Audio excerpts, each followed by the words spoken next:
Hello everyone and welcome to episode 3 of this all-time trios league. And boy, was this supposed to come out a day earlier. But as far as was adding everything into the shows, pre-booking it, and then the power went out halfway through.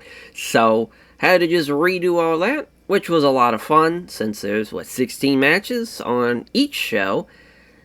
A lot of fun there. As far as for this part of the series, we'll be running shows 5 through 12. We'll end it out with 12 shows.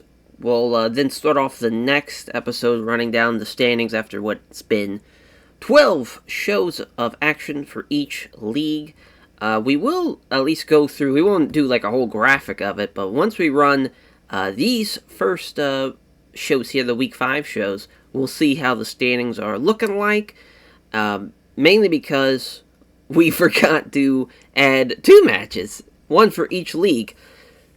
The Los Gringos Locos match, from the Premier League, that I believe it's them in 3 count. I could be wrong, but I haven't added already for these shows all the makeup matches. They're just going to be on the pre-show, so there is that. As far as just to kind of remind everyone kind of where we're at, because you could just see it from you could see National Week, which we forgot one here, which I believe we will add, obviously, as well for the National League, but I believe it was like week 3 or week 2? Yeah, it was week 3, as you can tell. We're missing a match. So, that's great. It's nice to do that early on in the series and not later, so at least we have that. But yeah, we just ran the Joe Louis Arena. I think we'll probably be running for this show coming up, as far as this is, it's them in 3 count. As far as what's going to be the main, kind of an idea, maybe potentially if we're going to go to Japan or somewhere, if there's a better main event match. I really don't know what I want it to be honest. There's nothing really calling out to me. So we'll just see how it goes. As far as, we don't have to do the night off shit, so we'll just skip that. Yeah, we won't be running the tri-state area. I don't think so, at least. I think we'll save that. Because, yeah, and I think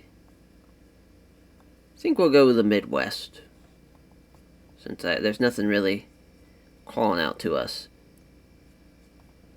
Go to Maryland. Actually, let's actually go to the Northwest. Actually, New England. Damn, Fenway. Never mind. It's the only place we can run. We'll go to Portland. Fuck it. And it's, again, the all-time Trios Network. They don't care about the booking. Team meetings. So, locker room incidences. Victoria showed up. Sure, you can hang out. Yeah, Collie, you can hang out too. Nick Jackson came with creative finish again. Can't use those, so that's stuff. And a little bit basic and safety drills for a couple of the boys. A lot of people on this side of the bracket really need that, so that's great. Basically the guns.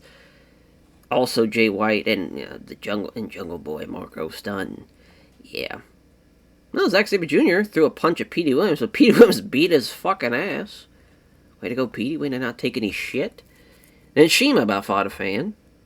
Glad that didn't happen. And yeah, that makes sense. Jim Cornette cutting a promo on Nick. Alright, so yeah, now we will, as far as add everything to the booking page, we'll run the show.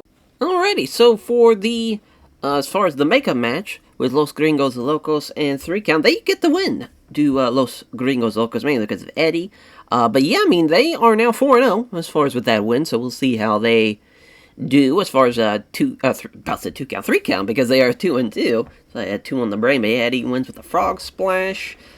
18,000 people, though, showing up for here. And then the opening matchup of the show, Spectral Envoy, the Elite. The Elite, of course, getting the win. It's, this definitely, like, if Jakar was still around, obviously, during kind of the prime Elite era, because, I mean, they did AJ and the Bucks as far as a part of the King of Trios. So definitely could have saw this match in Jakara, but Omega getting the win. No surprise there as far as who were the better team. And they are 5-0 now with that win. Boy, oh boy, did this stink. I knew it was going to be bad, but I didn't think it was going to be this bad. As LAX beating LIJ again. Shingo, Naito, Hiromu, like all those, their stats. Hiromu's stats probably could be a lot better, but they, as far as active in-ring wise, are good. They just are not over.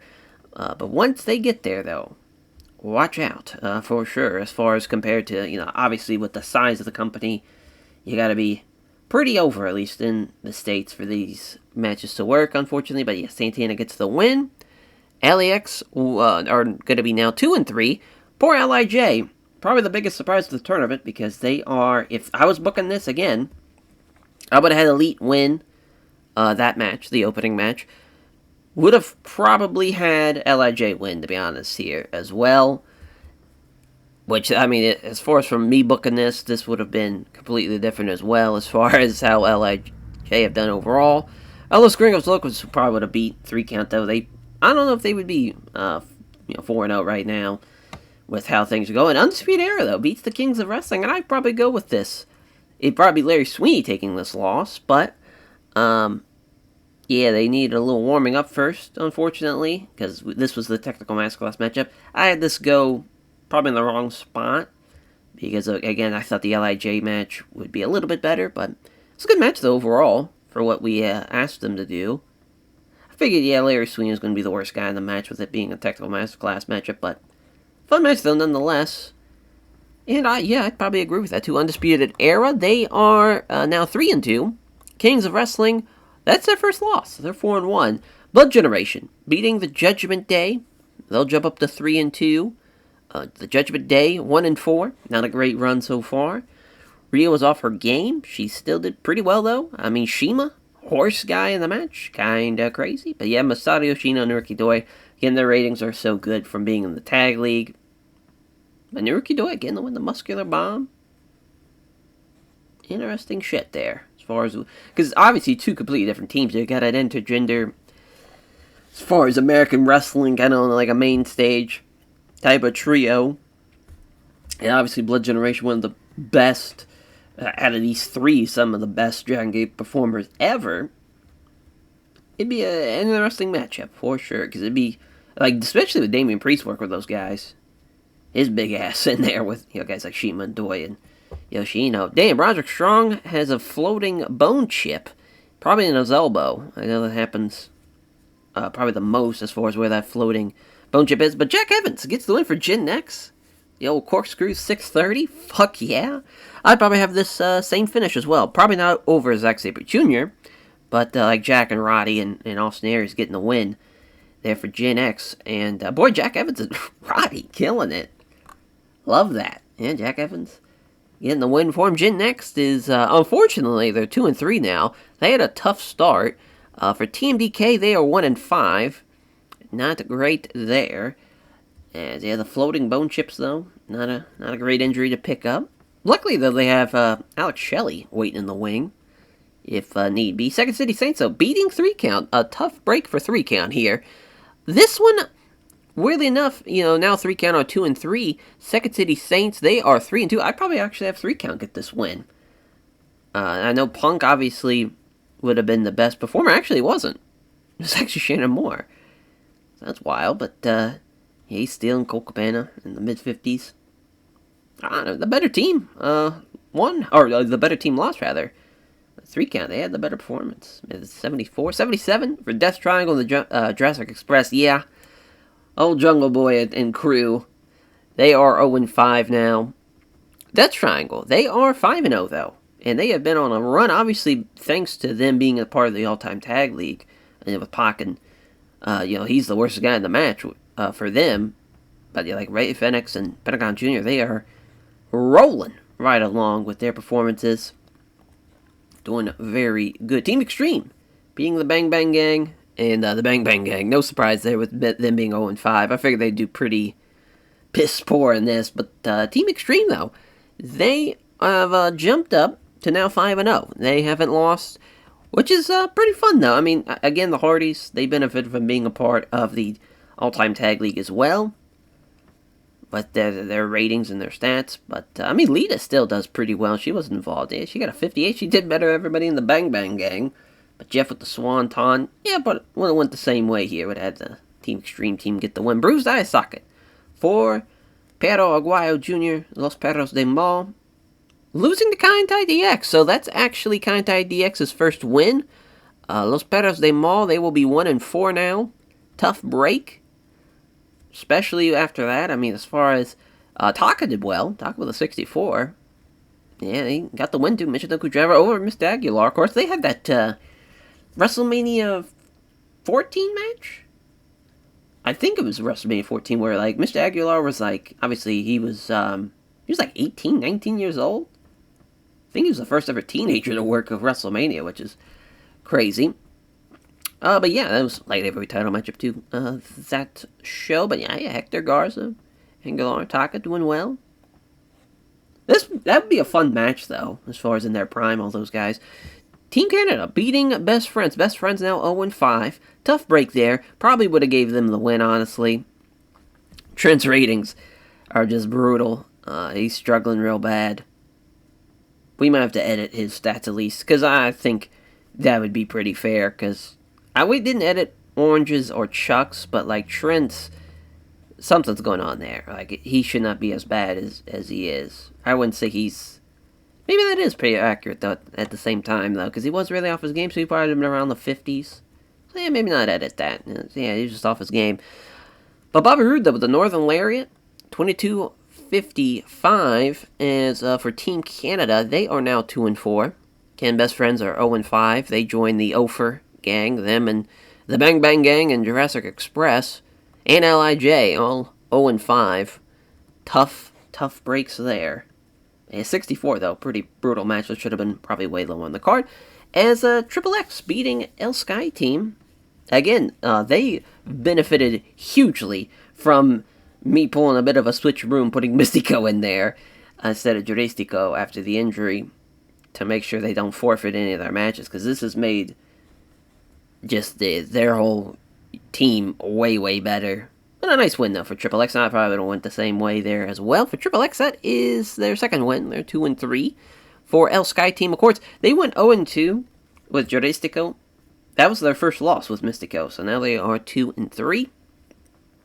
As, Christopher Daniels wins the last rights. The Brood beating the OG Bloodline. The Brood now 5-0. So they are undefeated. For the Bloodline, they are 3-2. Edge pinning Tamatong with a downward spiral. Ken's crazy how good Edge is. Of course, he was part of the, all-time tag league, him and Christian. They benefited from that a lot. But, I mean, Edge's ratings are really, obviously, bloated for what he would be at this time period as the Brood. He'd probably be maybe 75, maybe 70 with Christian. That'd probably be pretty fair. But, yeah, I mean, it's a good win, though, for the Brood, and with an 82 and a 77. It's Los Gringos Locos beating the Monster Express. So Monster Express 1-4. Of course, Los Gringos Locos, they got in the win over a 3 count already. So that would be, they were already 4-0 after that. And now, 5-0, joining the undefeated teams like the Elite, and like the Brood, and like the Death Triangle. But Black having a powerbomb onto Zawa, too. That was cool. Yeah, Eddie, obviously, just a tremendous performer. And is working really, really well. Dudley Boys beating 3MB. Also, yeah, I probably would have went with Los Gringos Locos with that win as well. The Dudleys, I probably went with the Dudleys as well. As far as 3MB are going to be 1-4. Dudley Boys 3-2. Bubba with the Bubba Bomb on Heath. So yeah, they were the better team. But Spike with a 50 though. So not a great, just an average performance from him. Can we get something above an 80? There we go. It took the fucking Team Angle team to do it, but we get it as Team Angle undefeated. They beat the undefeated ECW Originals, though, as Dreamer and Sabu taking the loss here. Kurt Angle with 100. Shelton with an 89. It's a great performance from Shelton. Angle slam onto Tommy Dreamer. Probably going to give him a little bit more time, but cut it down to 17 because, Team Angle, they've been working hard. Figured this would be a nice little easy match for them. Good stuff, though. With the chemistry with Cornette and Ross, too, that's been helping them out a ton as well. An 85 for a main. I figured this would be the best match, but should have went with the old Team Angle matchup. But yeah, Filthy Animals, CTU. CTU are not undefeated anymore. They were. Now they're, as far as 4-1, and for the Filthy Animals, they jump up to 4-1, as they were 3-1 after, or going into this night, but now after the night, getting that win. And yeah, Rey Mysterio Jr. and Liger, obviously two best guys in the match. Rey with the springboard Rana onto Ghetto.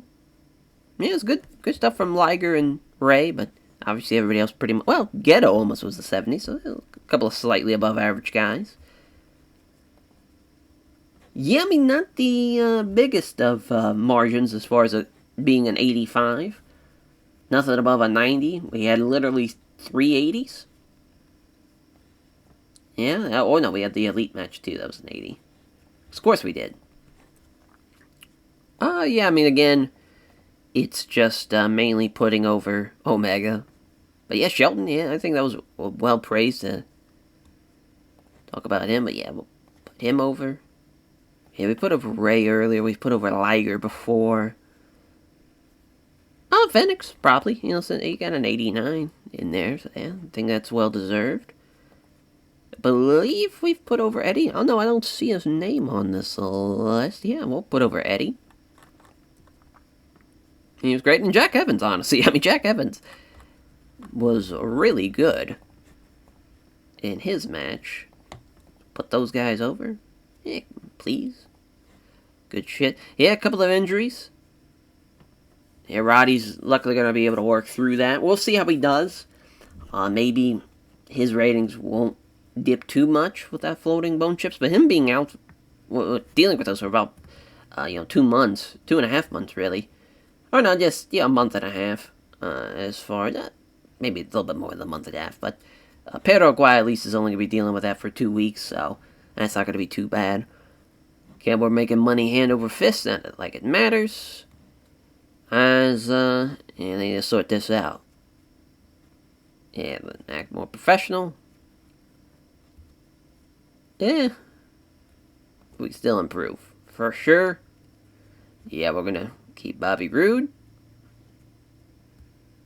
It's injuries, we're hoping to recover swiftly there. It's a huge problem. We're going to have to address it. There we go. Alrighty. So, yeah, that's the first show for, as far as back into the saddle for Premier League. And now we'll go to the National League. And we'll see how their first show goes since being back. Alright, so we did fuck up one thing on the previous show. Wrong bloodline. We used the new one as far as with Tama and Jacob Fatu and Solo Sikoa. Right when I saw it, I was just like, motherfucker, I should have said something right then and there, but I didn't. I probably even could have, backed out and just rerun the show, but that's alright. It's no big deal. We'll just add it to the pre-show, the actual Brood and the OG Bloodline, the Usos and Sami Zayn match, and we'll see as far as how it plays out. Maybe it'll be a different result. I'm assuming it won't, but you never know. Oh, man, I completely fucked up because that British Columbia, that's obviously for the next week and I can't change it. So man, oh man, yeah, we'll just run the Premier League there for next week. Boy, oh boy, how we all over the place. Raymond Rougeau's here for sure. Come along. The Leduc, one of the Ledukes, as far as Paul. Yeah, sure, you can hang out here. Billy Gunn got some fucking heat, pulling a tasteless rib on everyone backstage. We do shit in somebody's sandwich. There's Hashimoto. It's heat between him and Bobby Heenan. Yeah, some more basic and safety training drills for Axel Dieter Jr., Tama Tonga, and Buddy Matthews. Rikishi trying to fight Gordon Soley's crazy. Yeah, oh boy. Bobby Heenan about fought Hulk Hogan, so pretty cool. Hell yeah, Jumbo and Hiroki Goto busting out fucking karaoke jams. Yeah, that match would rule. Jumbo and Goto. Hell yeah, and Scotty Duhati pulled a great rib on everyone. Boy, just a shit show and a half to get us to here in British Columbia. Maybe we'll have, I mean, we do have, let's say the Hard Farm, them and the Freebirds. At least we can put those guys on top. So that's probably what we'll do. Yeah, on to, we'll add all this to the show and run it. Alrighty, so the makeup match with New Day and Los Villanos. As far as New Day, gonna get the win here over Los Villanos. No surprise there. But as far as gets the win with the Cool Runnings, is Kofi. I forgot he used to have a fucking move called the Cool Runnings. What a shout. Obviously, referencing the movie as far as being a part of the Jamaican bobsled team. Big E, though, best guy in the match. Yeah, no surprise. Yeah, they outperformed. Obviously, this being in British Columbia, this was not going to help out the Villanos. New Day, though, as far as they are now 4-0, obviously, because it's all whopper-jawed. Los Villanos, though, unfortunately, dropping down. And as far as, yeah, that is a tough break. As, yeah, for them, they, boy, just a very, very tough go of it for Los Villanos. Yeah, that's, we'll see if they can bounce back, though, maybe. Maybe something can happen there, but yeah, Kofi getting the win there for them. Obviously, the Four Horsemen beating the FBI, Ric Flair getting the win. The figure 4 over Big Sally Graciano, which I cannot believe even got him in the figure 4. FBI now, 0-5. Not a great start. Four Horsemen, though, they are 5-0. Obviously, Rick leading the charge. He's the goddamn man for a reason. As far as he's leading the charge, getting wins. The next matchup, Super Generation Army, and as far as the Psycho Circus, I thought for sure they weren't going to go like 100s and 96s, but they did. And I cannot believe Psycho Clown and Murder Clown were above a 50.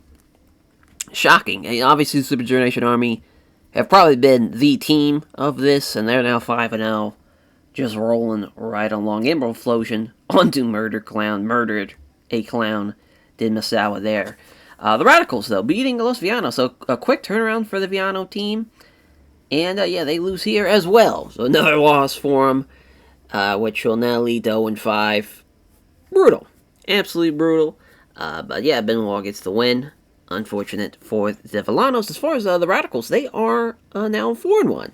That's actually a big win for the Radicals. Gensuke Office beating Brazo de Oro. Poor Los Brazos. I had a feeling, again, them not being in Mexico, it's going to hurt them really, really bad. I'd say all the kind of lucha teams, this not being in Mexico has hurt them. As far as now, that's 0-5 for Los Brazos and Los Villanos. Tough. But, yeah, I mean, this was set for Steal the Show, mainly because Akatsuki Nakajima and Kinsuke figured they would be able to kind of pull a good match out of it. And, yeah, they did a pretty good job. Good stuff there. And Kinsuke with the Tiger Suplex as well over Brazo de Oro. As the Ministry of Darkness beats Planet Jarrett. Planet Jarrett now 3-2. Ministry now 4-1. So both teams were 4-1. And Bradshaw with the clothesline from Mel and the James Storm. Yeah, I mean, hard to believe that everybody, at least at one time, was contracted by WWE. Of course, James Storm, I guess, never fully signed a contract. I guess you can't really say that, but at least have appeared on WWE programming before. Kind of wild. But, yeah, I mean, James Storm and Jeff Jarrett, worst guys of the match. That's pretty on brand. I probably went the same way, too, having the Ministry get the win. The NWO, though, beating the new Three Musketeers. I would have the Three New Musketeers get this win. Obviously, it would have been like Shibata or Nakamura. Any of them beating Hulk Hogan, because fuck Hulk Hogan. But yeah, the NWO 5-0. The new Three Musketeers, I believe, yeah, they are winless. Absolutely brutal. Hurts my soul to see that. And big boot in the leg drop with a 1-2-3 over Shibata. Brutal, as the Bloodline losing to the Dangerous Alliance. The actual, as far as the correct bloodline here, they are actually 1-4 now. Dangerous Alliance are 4-1 with that win. We'll see They do moving forward. Again, we should have switched Steve's finishers away from the stunner. Three Musketeers, beating Demolition. Kaiju Muto, Shin Yashimoto, Masahiro Chono getting the win. Muto with the moonsault onto Smash. That's 5-0 for the Three Musketeers. They really benefited a lot from being a part of that all-time tag league, especially for Muto and Chono. They've been really good. As for Demolition, they've already done better than what they did in the all-time tag league, as they're now 1-4. Not a great start, but again, much better than what they have been in the past.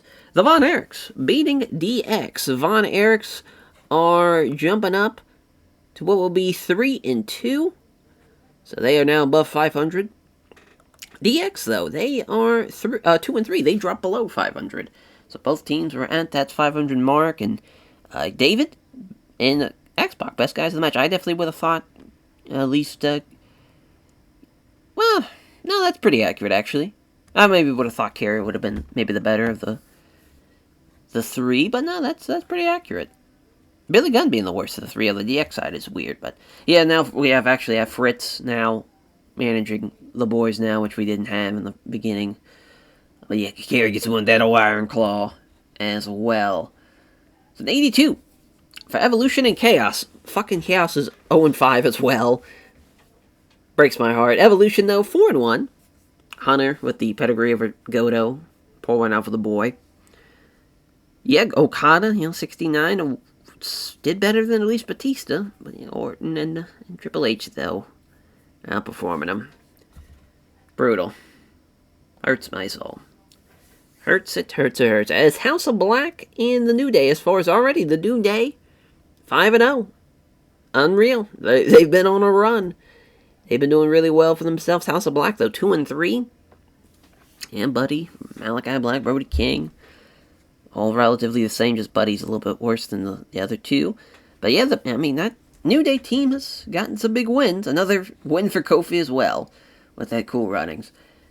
So our next matchup, Suzuki-gun and Tsuruta-gun.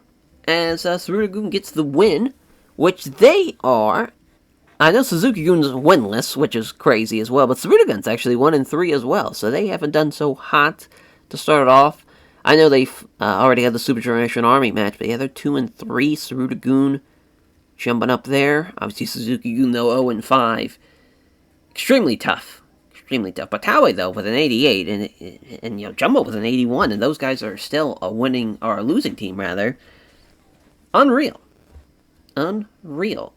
The crowd not really into it, which that makes sense for where we're at. In our next matchup, two surprisingly good teams as far as what we have seen out of the standings. Too Cool and Triple Threat. Triple Threat win. Bam Bam went to the Greens from Asbury Park. That will be their 5th straight win for the Triple Threat. Unreal. What a win there. As far as who I would have picked to win this one, actually, I probably went with Too Cool. I would have thought they would have outperformed them here. But Bam Bam, again, being a part of that all-time tag league with him and Vader, has been huge for the Triple Threat. Scotty and as far as Brian Christopher, Rikishi getting outperformed there. At least, Scotty outperformed Shane Douglas. But yeah, and Bam Bam is carrying the team. Candido's doing well, is starting off now. And they're going to be a tough team to beat. I mean, they, obviously I'd say that still the team to beat is the Super Generation Army. But they're getting some big wins along the way. 75 here for the Wyatt family in the Bullet Club. This is actually their first win for Bray and Harper and Rowan. Glad they get the win here, actually. I probably don't want with them getting the win as well, even though AJ's obviously the best guy in the match.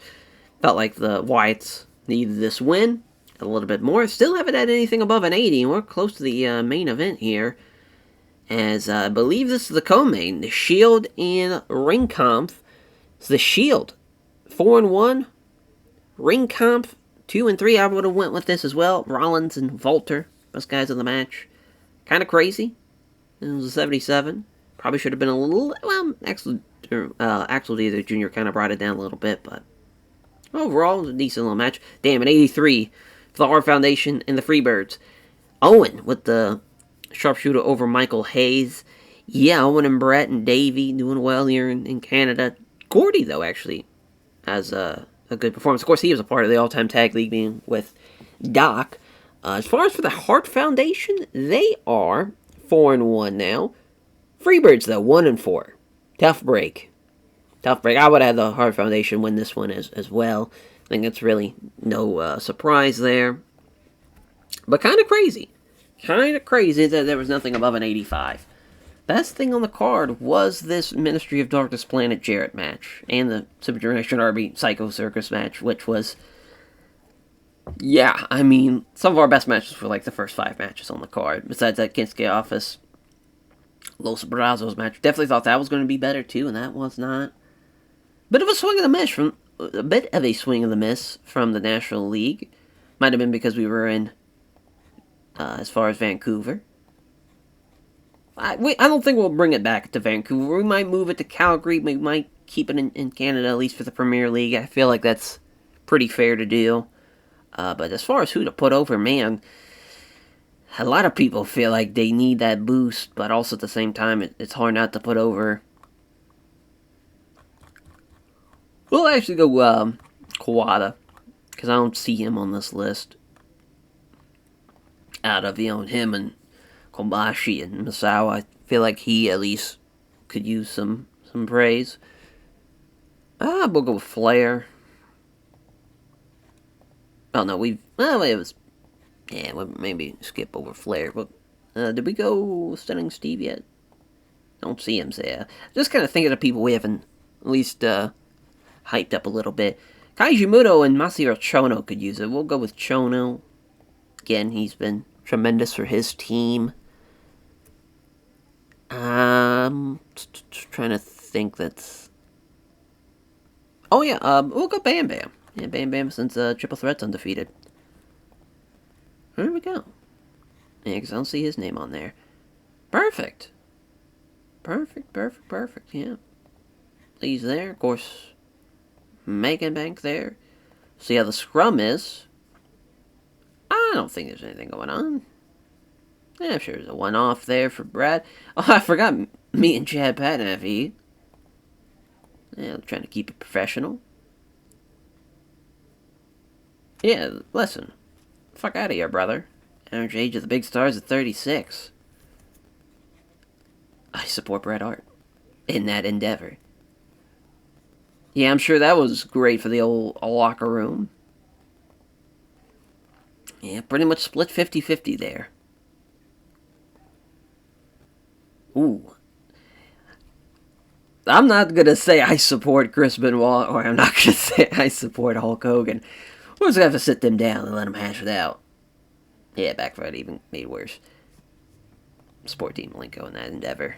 I don't know what Dean and Triple H have their heat with. I'm assuming the Vanilla Midgets thing, but I feel like that was just that kind of par for the course. Yeah, obviously that's kind of splitting the locker room up as well. But that's alright. Boy, have we been just stumbling a little bit in these shows. Making some mental mistakes as far as, missing matches. And that's what happens, though. I mean, we're adding 16 matches at a time. Some things like that didn't happen. They're at the Grammys. It's hilarious. Hopefully everything gets squared away, though. A lot of undefeated teams still, obviously, still early on. And we'll see how kind of everything plays out.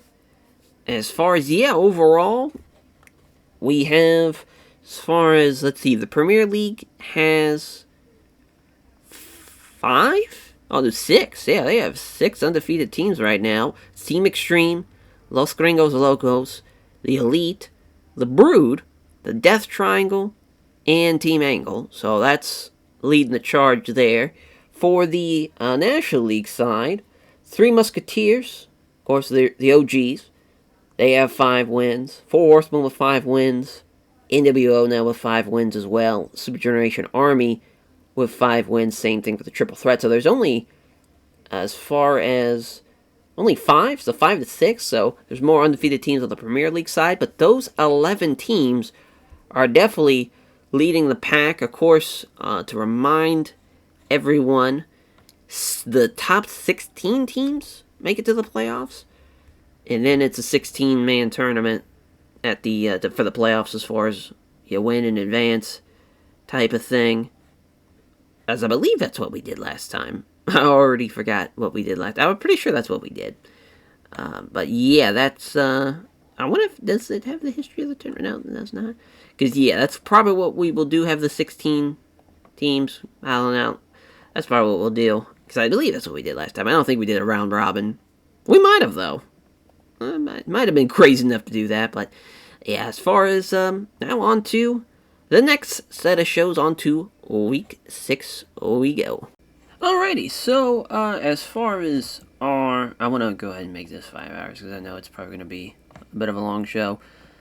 We will be going back to the Great White North as we'll be running. I think we want to run Calgary. I think. Oh, we're the old we're fucking Saddle Dome. That'd be cool. It won't be a sellout, but be cool nonetheless. There we go. As we'll set there. Booking means we can skip that. Let's see what's going on. Bad News Brown wants to, or Bad News Out. As yeah, well, definitely come on. Bad News. You can hang out. Yeah, sure, Ronnie Garvin. Just don't stretch anybody out. Oh wow. So Rey Mysterio Jr. is, boy, showing up so drunk that he was in no condition to work. That is crazy. Did not expect that from old Rey Mysterio. We're going to find him for that. So, usually I would be like, oh, we can just have it be a draw. Because it's 2-on-3, I think, actually what we can do, I think we'll just push that match back. That way, I think that's for the sake of fairness. But Mickey J almost fucked Charlie Austin. He caused some rental car damage. Luchasaurus and Trent got into a huge row or something. About had to be, about came to blows there. And old man Daniel's telling his stories of the road. And Yoshino cooks for everyone instead of a waffle bar. Hero Pentagon dips on microphone work to Claudio. Hero Pentagon Cycle. She dips to Frightmare. And microphone work to Al the Wicked. Well, thank God we have them. As, so yeah, we will put a pin in the Filthy Animals match. It's tough because that was going to be a very, very good match. Them in the Death Triangle. That's why I want to have that match. So yeah, now, unfortunately, we have to skip that match. Set it for another time. Not sure exactly when. Because I think, again, it should get a top billing. I guess it really depends on what's going on with some of the other matches, potentially. But, so yeah, bit annoying, but we'll have to deal with it. So now we'll add all this, and we'll run it. Oh, one more thing before we actually run the show. I'm glad I remembered this. Our 12 undefeated teams, because I think I said 11, but it's actually split right down the middle. 3 Premier League teams, 3 National League teams. Or, 6 National League teams and 6 Premier League teams. The 6 Premier League teams, again, remind everybody, Team Extreme, Team Angle, The Brood, Death Triangle, Elite, and Los Gringos Locos for the National League side. The 3 Musketeers, The 4 Horsemen, New Day, NWO, and Super Generation Army, and the Triple Threat again. But one of the most surprising ones is definitely the Triple Threat. That triangle's pretty awesome that they're up there that high, but at the same time, I think they're a hell of an act, so I'm not too upset with that. The Brood is kind of interesting, because it is really just Edge. Same thing with Los Gringos Locos with Eddie, kind of helping them along, but I'm happy they're doing well. New Day's been interesting to see, because they don't have anyone like above an 80, and they've been getting wins left and right. Still got a lot of big-time matches left, though, on either side, so... but right now, that would be the 12 teams, and then I would probably... whoever has... as far as the most talented loss to, like if they've lost to somebody that's 5-0, let's say, probably pick 2 from the Premier League, 2 for the National League, and that would be your 16 teams that are in the playoffs. So that's, I don't think that's how I'll do it at the end, because I just don't think there'll be enough undefeated teams to do all that. But it'd be nice. Would be nice. But yeah, that is our undefeated teams for now. We'll see if they stay that way. They might change just right now. With this show. But yeah, everything's pre-booked. Don't mind all the yellow. It's just because we have 3 people hurt. Or 2 people hurt now. Yeah, plus obviously the pre-booking thing from the match that we have to change now to a different day. As, yeah, the Brood did in fact beat them. So, glad to at least we double-checked that to make sure. But yeah, they beat them here. As, yeah, Edge with a 97. Kind of crazy. Christian almost in an 80. But yeah, probably because we're in Calgary too. I bet he's gonna get. I bet he's probably more over in Canada, so that's gonna help them out a lot actually. Later on when they take on Team Extreme, yeah, Bang Bang Gang and Best Friends, the two winless teams, and we do get a winner in Best Friends. I probably would have went with this as well. They were the better team, at least on paper. As far as poor way to start off the show.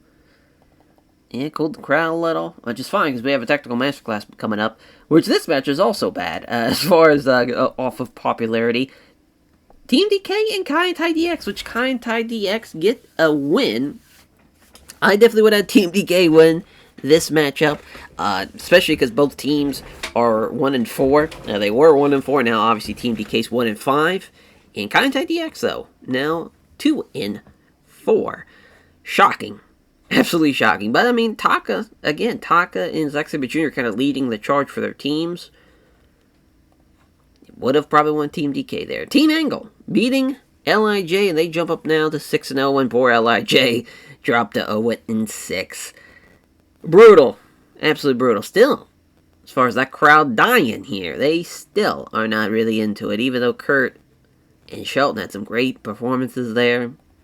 It's only a 70. 58 here for Los Perros de Mal and Perros Aguayo Jr. Hector Garza's team getting the win with Mr. Aguilar getting the win with the moonsault over Marco Stunt. It's crazy that he's doing as well as he is. 75. Shocking. Oh boy. Perro Aguayo's injury is brutal though. Luckily he's got about another week of dealing with that. So yeah, taking a big toll on him there.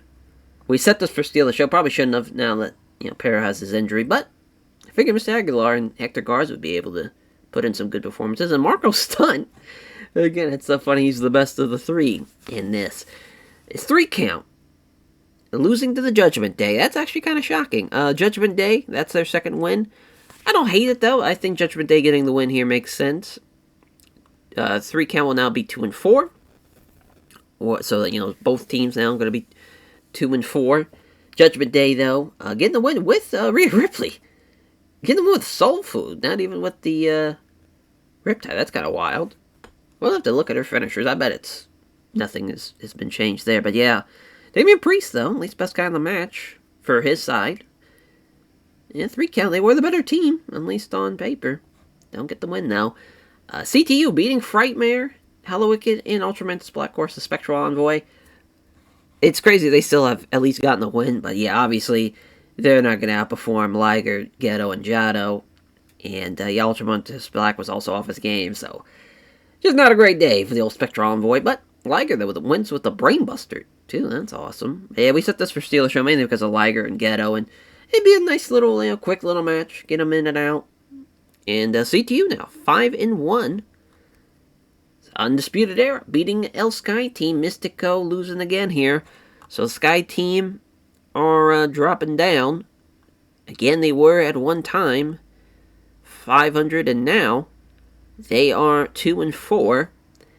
As for Undisputed Era, they jump up to 4-2. Adam Cole, Bobby Fish, Kyle O'Reilly doing well. Volador Jr. was off his game. He still at least did it better than Volante. Yeah, Bobby Fish gets the win too with a moonsault. 3MB losing to Jin Nex. How about that? Jin Nex getting the win. Ooh, big toll on Roddy. Yeah, a 60. Well, we might have to test out Alex Shelley for the one time to see how he does. Because, boy, that does not help out Roddy at all with that performance rating. Worst guy for his team. Did better than everybody on 3MB, though. Crowd still dead, though. Stuff with Jack Evans. Line it up. That's hilarious. That's awesome, though. But hilarious that he's doing so well. As they're now at 500, though. They're 3-3. 3MB's 1-5. Tough break for the 3-man band. Dudley Boys beating Triple X. Triple X will drop down to 2-4. Dudley Boys will jump up to 4-2. Which, honestly, they got outperformed. Because of Spike. Which is sad, because, honestly, if I had to pick who was the best of the 3... because of what Spike could do and just how kind of memorable his shit could be, because the way he could sell and shit. I mean, the matches like him and Mike Awesome and ECW were fantastic and him and Rhino and stuff, like him against a monster, and like him and Bam Bam too. Better singles guy than the three, but obviously you put Bubba and Devon together, at least they're doing, they're part of memorable matches and whatnot. Bubba Bomb though for Bubba over Loki, I'm sure he loved that. Taking that finish, Shima and Nurkido and Masato Yoshino not pulling off a great matchup here with LAX. Mainly because of Shima. He was really off his game. Santana was off his game as well. Yeah, I mean, the better team at least still wins. Blood Generation jump up to 4-2. The Doyoshi run, because of them being a part of that all-time tag league, has helped them out tremendously. I don't think Blood Generation would have gotten a win had they started off with kind of what they were doing as far as pre-all-time tag league. Because, boy, the performances just have not been there for Shima. But Nurkido, though, with the muscular bomb onto Homicide. They get the win. Los Gringos Locos keeping it going, making it 6-0. They beat the Second City Saints. Punk, though, 74. So he's getting better. Cabana and Nate Steele, though, mid-50 still. Yeah, just Eddie, better than everybody, and our bar's getting better. But yeah, Los Gringos Locos 6-0. Second City Saints 3-3. Now they're 500 team now. Is that 74? 73? I mean, I'm glad Team Canada gets the win here. I would have had them win too because it was in Canada, but that's a huge win. That's an upset for sure. Petey, you get them with the sharpshooter too. I love that. Canadian Destroyer into the sharpshooter just as a pure, we're fucking Canada and we're awesome. Love that. Fun finish. Yeah, 2-4 now for Team Canada. Kings of Wrestling, though, they were undefeated now, 4-2. They've dropped 2 straight. Bit of a skid. The ECW Originals beat the Bloodline. That's interesting.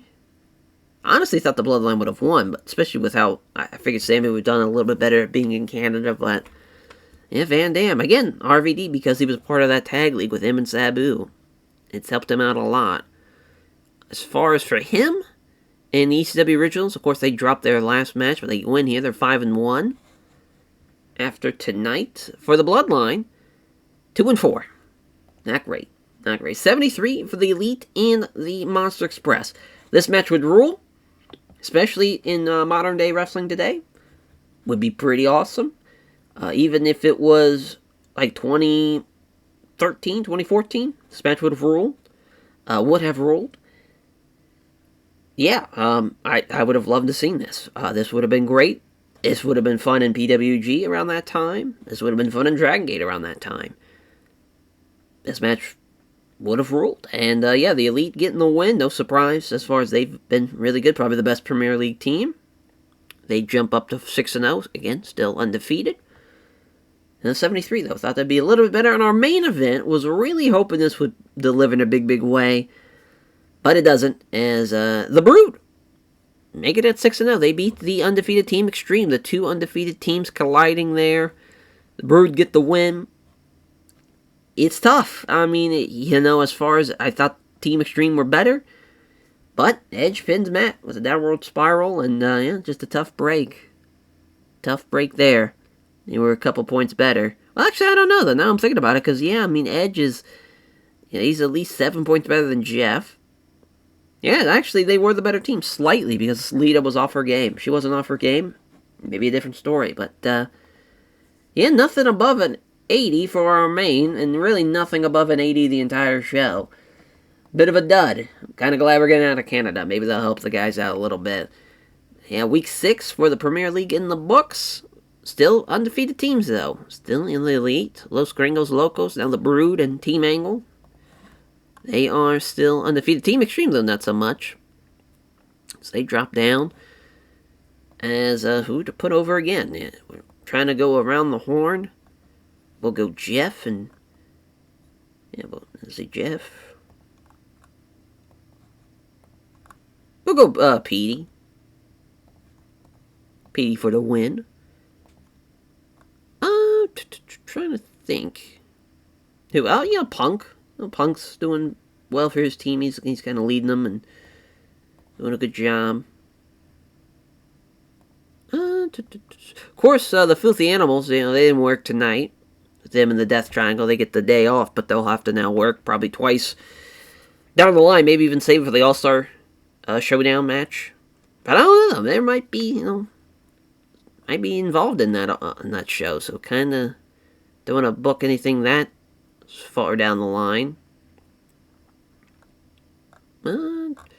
Yeah, we've already put over Liger a good bit, I thought. Oh, maybe not. Yeah, I don't see his name on here. So yeah, put over Liger and call it there for day 6. Yeah, and for the media stuff. Oh yeah, Fully Sport, Mickey J. Yeah, let's try the Haas. Wow, poor relationship there between the two. Yeah, he let everybody down. Sure, the one-off. Yeah, we're gonna have to unfortunately keep him. Yeah, he keeps on. Listen, he's he'll be actually on these next couple of shows now. They'll at least give him a chance. That actually worked out. I'm glad that they brought that up. Backstage environment, though, very good. Yeah, I'm trying to work hard.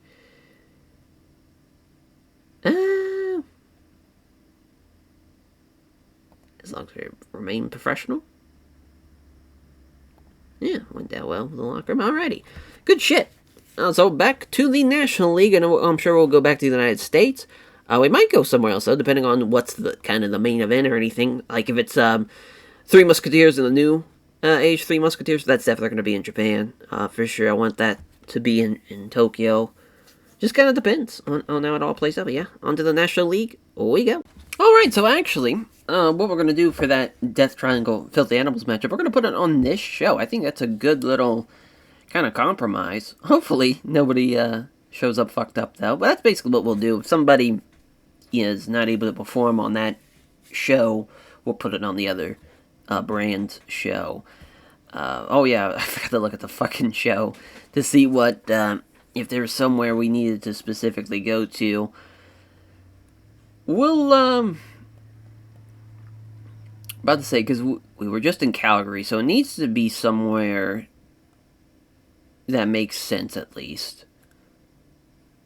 So at least, on, maybe, about to say, we did just run the Great Lakes, so maybe in the New England side of things.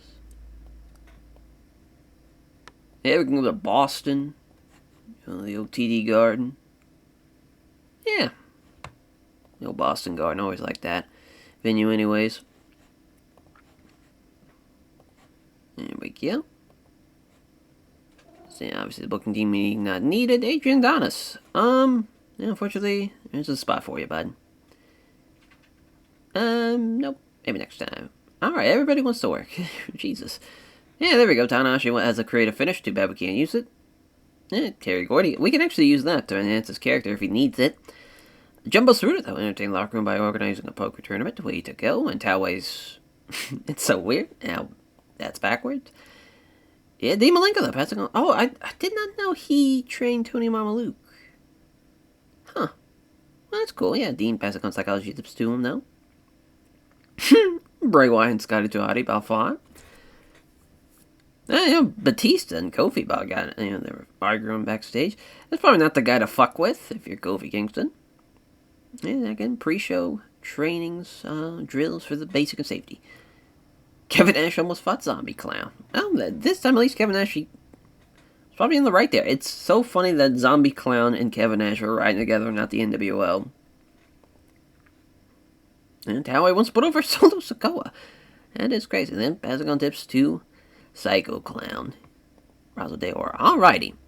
So yeah, again, we can, when's the next time we can do it? Will it say? Oh, March 9th. Alright, so next month. Perfect. Yeah, do nothing there. Alright, so we'll add all these matches, and we'll run the show. Alrighty, so we're here at Boston Garden for our opening matchup. And the new Three Musketeers. They finally get their first win. Nakamura, Shibata, Tanahashi, all beating the Los Brazos team. Glad Nakamura and Tanahashi specifically, they're almost in the 70s, especially Nakamura's in the 70s already, so it's fairly accurate. Probably a little too low, but again, it is what it is. Tanahashi, though, hopefully will be in the 70s next time. Oh my god. I figured this was going to be good. I didn't think it was going to be this fucking good. The technical masterclass matchup, but this is exactly what, obviously, Chris and Dean want, and with Rollins, too. It's a very, very good match. And the Shield beat Perry Saturn and the Radicals. Yeah, I'd probably go with this as well. Maybe not Seth Rollins winning. Maybe we would have gave it to Dean or Roman, but it's a big win, though, nonetheless. And especially poor Perry, though, losing in, because I believe he's a Boston native, as far as for Perry Saturn. But a crazy win. Crazy win. Hell of a matchup, though. That is going to be tough to top, actually. Demolition beating the Wyatt family. That's a tough one. Because, again, yeah, just Rowan kind of brought down the Wyatt family on that one. But the decapitation elbow for Axe and smash it in on Luke Harper. Probably would have had Rowan lose, but that's alright. If someone was going to lose in that match. I probably would have went with the Wyatt family going into that, but I'm not upset that Demolition won. Too Cool beating Psycho Circus. Honestly, I would have gave this to Psycho Circus. They need a win in a big, big way. Too Cool, they already have some wins. This is now 4-2 for them. Psycho Clown and the Psycho Circus in general, they haven't won yet. That would have been a huge win. Would have been a big one. As so the Shield, 5-1 now. Too Cool are as far as the Shield now are they are 5-1. So yeah, and then Too Cool are 4-2. Yeah, just wanted to make sure we're all caught up and squared away there. 75 though for Planet Jarrett and Suzuki Goon. Poor Suzuki Goon. Another loss for them. 0-6. Planet Jarrett though, they get their win here to jump up to 4-2. I'm honestly surprised how well they've done. Because here, they got just fucking Dave Boy Smith Jr. now. Fucking the team over. Brutal to see. Evolution, though, beat the Bloodline. No surprise there. Hunter's almost in the 90s now. Orton's getting better, too. So is Batista. Yeah. That's going to be a team, obviously, once they get into the deeper reach of the schedule. Yeah, it's going to be over for them. They're just going to be dominating. As Ringkampf and Los Villanos battling out here. Ringkampf getting the win. They now jump up to 3-3. Los Villanos, another winless luchador team. It breaks my fucking heart. But, faltering Timothy Thatcher again, just being in the all-time tag league helped them out tremendously. 4-5 were off their games for Villanos. Hart Foundation, though, beating the FBI. This is the Steal the Show matchup, and obviously, Brett Owen were going to be the better guys of the matchup, but at least Mama Luke and Guido are getting better. But just Big Sal bringing the team. Now, the FBI 0-6. No surprise there, really. But that was an 80, though, at least. Freebirds in the House of Black, and the Freebirds get the win. Love that. I would have went with that as well, especially with the Freebirds being 1-4, but they jump up to 2-4 now, whereas the House of Black will drop to 2-4. So both teams now walking away with the same record. Almost identical records. It's just, comes down to Terry Gordy being a better version of a big man than really Brody King is. But, boy, what a match, though. Especially with Terry Gordy in there. Working with guys like, all those guys, really. Brody and Terry Gordy would have been awesome. And Malachi Black and Terry Gordy would have been good. And even Buddy Matthews. Buddy Matthews would be bumping around everywhere. Kensuke Office, though. And the Ministry of Darkness. So we probably could have gave this a little bit more time. Kept it a little short. Mainly because I just did not expect, which Nakajima and Kensuke, I figured they weren't going to do as well as the Ministry. And the Undertaker gets the win with the choke slam over Kensuke Sasaki. As far as for the Ministry, they jump up to 4-2. For Kensuke Office, they are staying at 3-3 as far as they're going to be at 500. Not great for them, but still a lot of time left. Three Musketeers, though, beating DX, which again, they have been on a roll, 6-0, staying undefeated. DX losing here with Kaiju Muto pinning Xbox. He pins the best guy. Best guy beats the best guy. Can't really complain about that one. And that was an 81. 78 for the Dangerous Alliance and Chaos. And we've put the stun gun on Steve finally.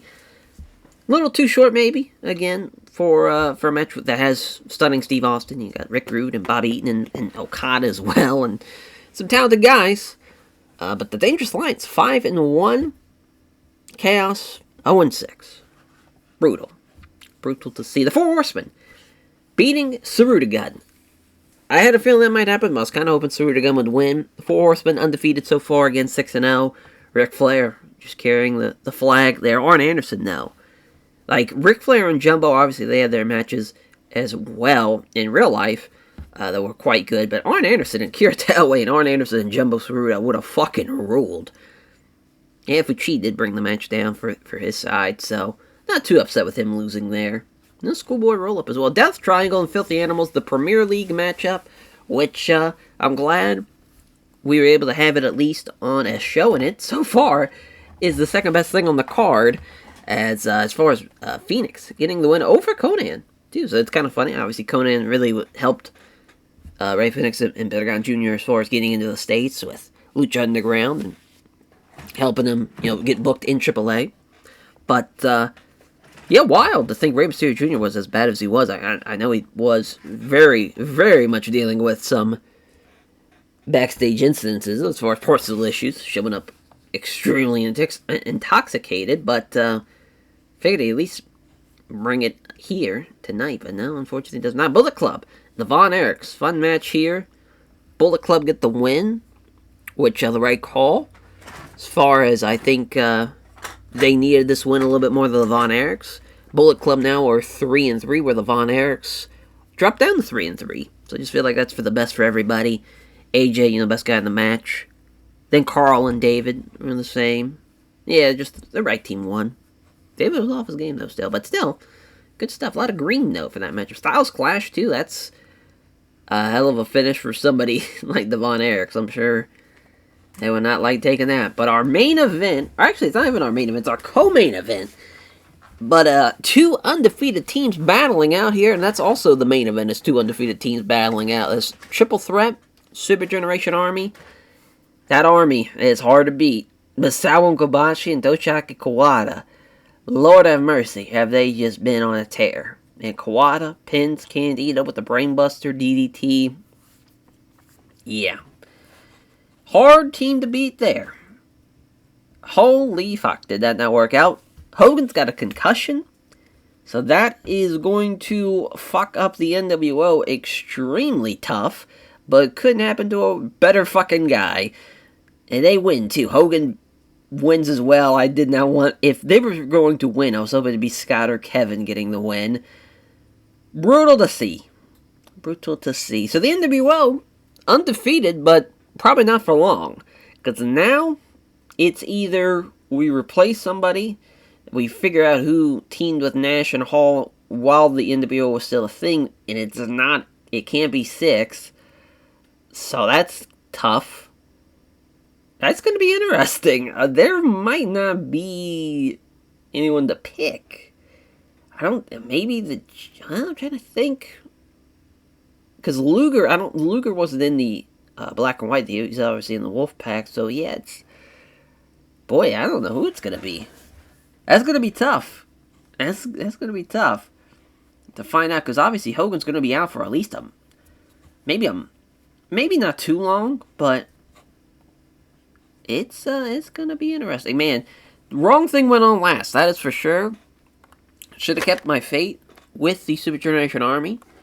As far as who to put over, Rollins was great, so put Rollins, Malenko.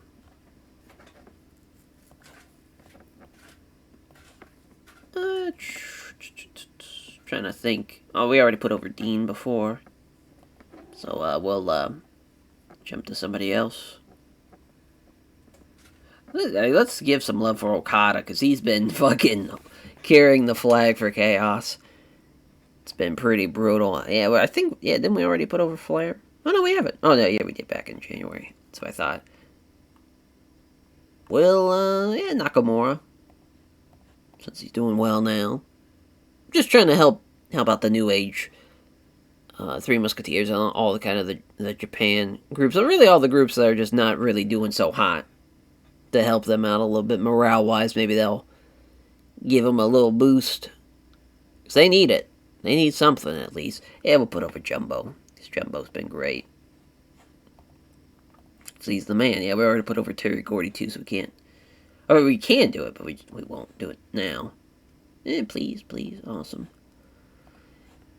Oh, 4 days. Okay. I thought it'd be a little bit longer than 4 days.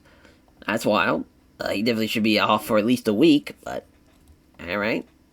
I mean, if it's somebody's brain I cared about, it'd be a little different. Yeah, he's blameless. Name's Hogan. Oh, that's great. Yeah, I support Kevin Dash. Yeah, because the zombie clown fucked up the car. That's so crazy. It's just... Oh, wow. Well, good thing we're not going to care about any of these luchadors, unfortunately.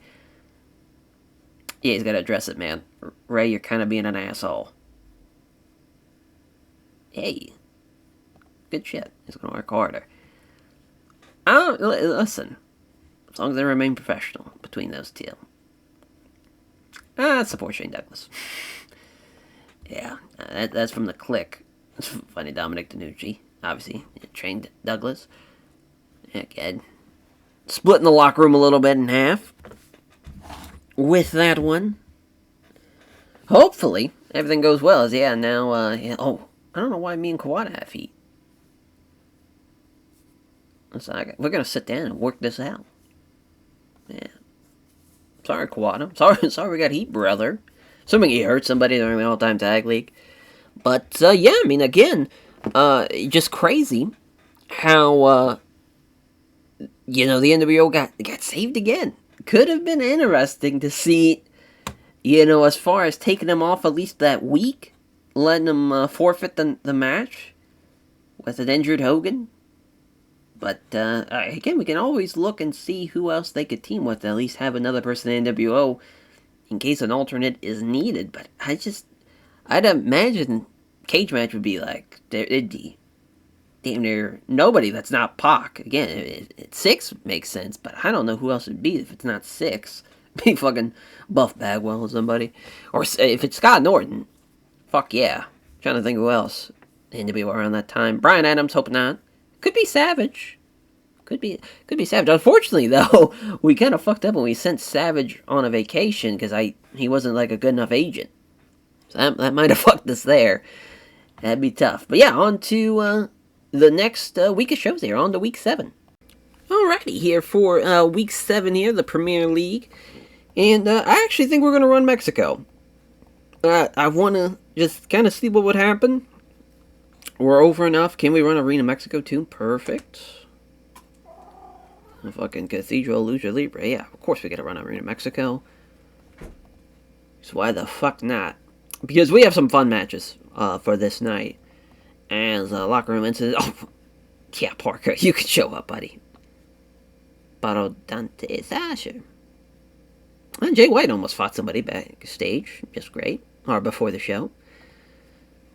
Stu Hart pulled a rib on everyone. Come on over here. I gotta show you something. Damian Priest threw a punch at Punk, and it was a bad move. He actually got beaten up. Listen. we know Punk, we know he can throw with someone that is not, like, trained or anything, but, I don't care if he did fight in the UFC and he's trained with Gracie's. Damian Priest just is too big, and he would beat the fuck out of him. If I had to take a bet. And plus, he's younger, too. But, yeah, a couple of people trained him back before the show, so that's not Voldor Jr. getting involved. That's kind of crazy. Oh, wow. I thought they was going to be there blazing it up, but no, they were actually fighting, which is hilarious, between Sabu and Frightmare. Yep, and as far as their good mood, it's infectious and lifted everyone's spirits, so that's great. We can skip that. Perfect. I do want to, again, make it a 5-hour show, but as far as the reason why we want to run Mexico again, the Filthy Animals against Los Perros del Mal. Ray and Conan, obviously, taking on some of the especially with Perro Aguayo Jr., and obviously Conan and Perro Aguayo Sr. having their history is pretty awesome to have that, but also Los Gringos Locos of the Judgment Day. Perfect. Having Eddie and Dom wrestling each other is pretty awesome. So that's why. That's probably going to be the main Los Perros de Mal and Fiddly Animals. But Gringos Locos and the Judgment Day are definitely going to be the co-main. That's probably the 1-2 punch and then kind of work out from there. But yeah, that's just where we're at. Probably LAX and 3 count's going to be pretty high too. And yeah, that's just kind of the plan. But yeah, now we'll book the show and we'll run it.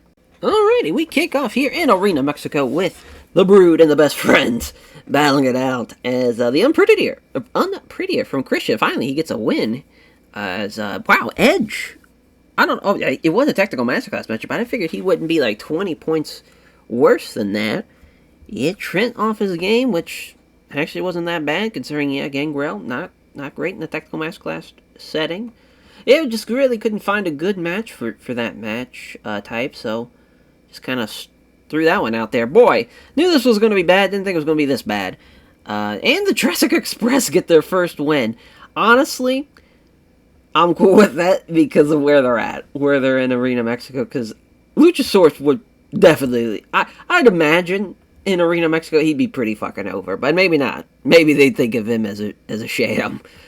But I feel like a dinosaur luchador would kind of go over big in Arena Mexico. But it's Zack Sabre Jr., I mean, obviously him and Team DK, Shane Ace and Mikey Nichols, like, they were the much better team. I think anywhere else on the planet they would have gotten this win, and they should have gotten the win, but for this show, maybe not. Maybe not. Marco's stunt winning too is crazy. Again, it would have probably been Luchasaurus. Or Jungle Boy. Chris Hero with the Hero's Welcome over Colt Gunn. So the Kings of Wrestling get the win. Also, we didn't talk about as far as some of the, the Brood obviously staying undefeated. They're 7-0 now. And also, now with that win for Jurassic Express, 1-6 now, which they join the, them and Best Friends are no longer winless. Now it just leaves the Bang Bang Gang, who's now 0-7, and fucking, as far as LIJ, that's it. It's just going to be and LIJ, obviously, we don't know what's going to happen with them, but the Bang Bang Gang here losing as far as Kings of Wrestling getting the win, and they were the better team. So, yeah, obviously the right decision there. 47 for Kai and Ty DX and 3MB. I mean, listen, Taka again with a 63.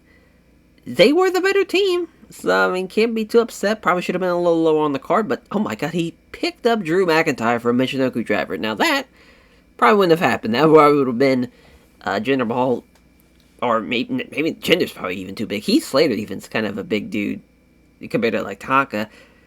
Yeah, this is a tough one because both teams could use a win. I probably would have won with 3MB because they were 1-5, but also at the same time, it depends on how the kind of rest of the tournament would have been booked by me, though, too, at the same time. So, kind of weird in that sense. But Taka, though, gets the win, though, nonetheless, with his Kaintai DX, which they are now 3-4. Kind of crazy. Didn't think they could go over that well. But they're picking up wins left and right. Next strain for Pentagon Jr. Luckily, it's a match that isn't too crazy. As far as obviously they get the win because they're taking on the Spectral Envoy, which Spectral Envoy would have been over as fuck in Arena Mexico if I had to assume, with their entrance and their gimmick as far as really putting like time and effort into it. Though if any of them could speak Spanish, obviously that would help out a whole lot. That's the one thing that might be holding them back, but good stuff though, nonetheless. There for the Death Triangle. Besides Pentagon Jr. getting hurt, but luckily it's just the next strain. Of course, they're still undefeated at 7-0. Dudley Boyz beating Undisputed Era. This one, could have went either way against Spikes, kind of bringing down the match quality, which is tough. I fucking love Spike, like I said before. But yeah, Bubble Bomb. I hate that Bubba keeps on getting these wins, and it's not Devon. At least Bobby Fish took the pin. But yeah, the Dudleys are now 5-2. Undisputed Era are 4-3, so they're both 4-2 going into that match. It's a big win. Matt Jackson breaks his collarbone. Now that has definitely opened things up. I'm assuming it was Punk who caused the broken collarbone.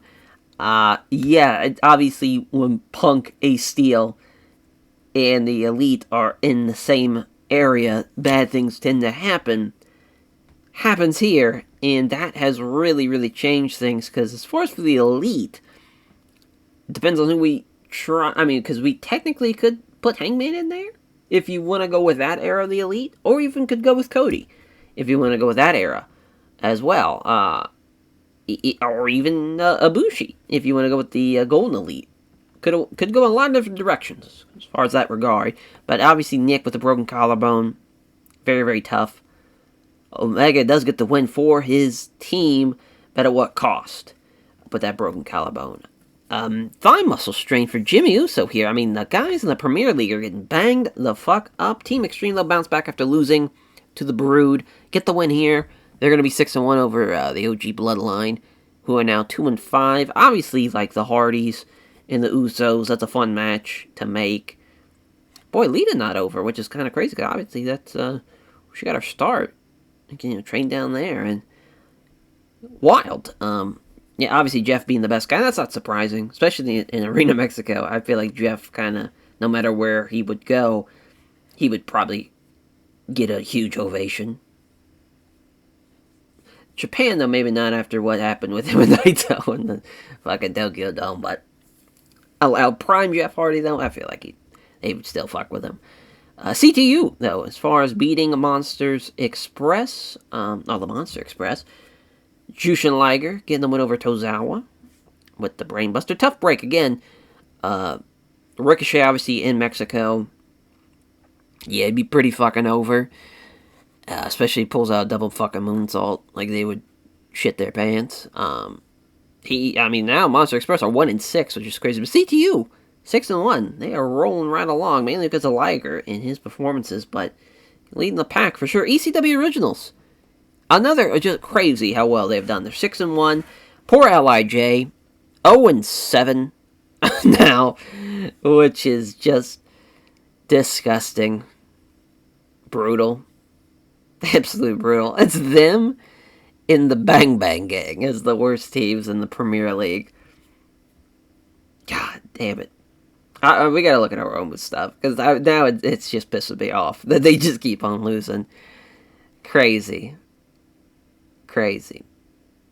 Especially because, like, he worked as, like, Kamatachi in Mexico, and, like, he definitely would have been over. Obviously, Naito, like, has worked plenty of times in Mexico now, like, breaks my heart. 5-star Frog Splash, though, for Van Dam over Shingo. The Team Angle beating the Blood Generation team. Obviously, the previous matchup, I would have had LIJ win. You can tell by my reaction. But, Team Angle beating Blood Generation. I was kind of torn on this, because when this match kind of came up, it's like, well, Blood Generation could use this win. Team Angle, they're undefeated, and they're still undefeated after this match, obviously, but they did do so much better than them. Yoshima's been just kind of shit in the bed. We might have to look at his stats, too. I feel like they're a little too low for what I would want out of Prime Shima, but tough, though, at the same time. El Sky Team, though, beating Team Canada, which obviously Mystico in Arena Mexico, yeah, he wasn't going to lose. But yeah, them, Volador Jr., Valente, obviously getting a big boost, being in Arena Mexico as Team as El Sky Team. And beating Team Canada 2's fun. 2-5 for Team Canada. El Sky Team, though, also 2-5 down with that win. They were on a little skid, but they get the win here. And obviously Mystico in Mexico. He's a fucking god. Jack Evans, Alex Shelley, and Austin Aries. Oh my god, Alex Shelley. Yeah, from him and Sabin in the all-time tag league. His stats are probably insane. Boy, if we wanted to really crack the code with Jin next, it'd have it be Aries, Shelley, or it'd be Shelley, Jack, and Roddy, be undefeated. They'd be one of the best teams in the fucking league. Because, yeah, Roddy's around that. But now, obviously, Roddy's hurt. Shelley comes in.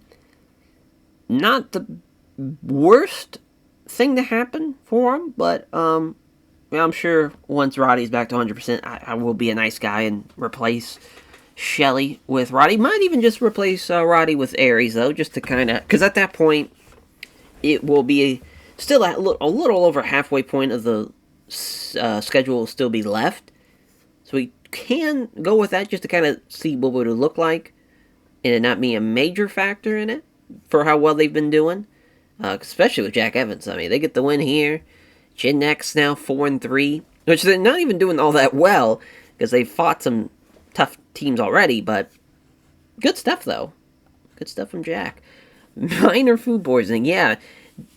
Probably shouldn't be eating the fucking street meat there, Homicide. Not a great call.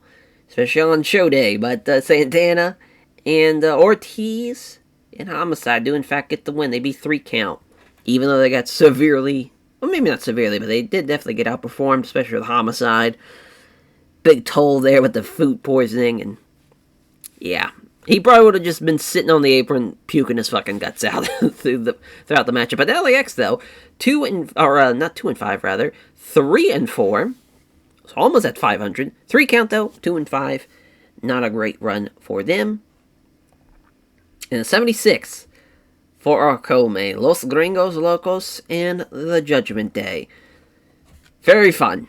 Very fun to have this match. Unfortunate that is as I would have hoped, but especially with Eddie, Pin, and Dom too, that's fun. Yeah, it's just a fun match. They would love that. That would be a fun match to have seen, obviously. And 82 though, for the Philly Animals and Los Perros de Mal. Obviously Ray getting a huge boost here, being in Mexico. Surprised Conan didn't get a huge boost. I don't know what happened there. Paraguayo still dealing with his injury, so that took a toll on him. But Mr. Aguilar, I mean, he's been doing well throughout the tournament, no matter where they're at. Same thing for Hector Garza, too, but obviously this would have been even better had a healthy Paraguayo Jr. been able to perform. But the Filthy Animals, I can't believe they lost here. That's probably the craziest thing, is that Los Perros de Mal won this match. And Paraguayo, getting them into La Silla as well. Or La Siria, I always want to say, it is La Stella. I always want to throw another I in there. But as far as Los Perros de Mal, they are now 3-4. So Filthy Animals drop down to 4-3. Crazy loss, though. I'm cool with it, though. I like that they got the win here in Mexico. We'll probably keep it in Arena Mexico here for the... well, actually, I was going to wait for the National League to be in Arena Mexico for when Los Brazos and Los Villanos battle. So if they're not on that show, then it probably won't be in Arena Mexico. We'll probably go somewhere else. At least keep it kind of probably the Mid-South area. Hopefully, again, Freebirds Von Erichs are on that show. But I don't think they are. Don't believe so. As far as, I mean, it's weird to put up a Rey Mysterio Jr. after what he's been doing. But, I mean, brother just was phenomenal. So, he's getting some love. Alex Shelley. Hey, thanks for coming along here, buddy. Thanks for filling in. You really nailed it out of the park. Trying to think who else. Obviously, Shelton and Kurt, we've been putting over pretty huge. Taka. Taka's been, I mean, he's been leading the charge for Kind IDX. He's been doing well.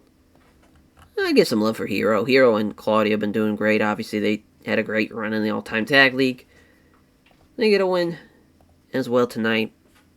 As far as a lot of bad things happening, though. Yeah, 19 days, so that's actually not too bad. So basically, he's going to be gone for two weeks, probably. He might miss, depending on... but I want to say it's only 2. But yeah, he should be ready to go by then. Unfortunate, but luckily... not the end of the world. Kind of crazy. The broken collarbone. He's going to be back in about 2 weeks, rather. Yeah, not great. Yep. He screwed up. Should apologize.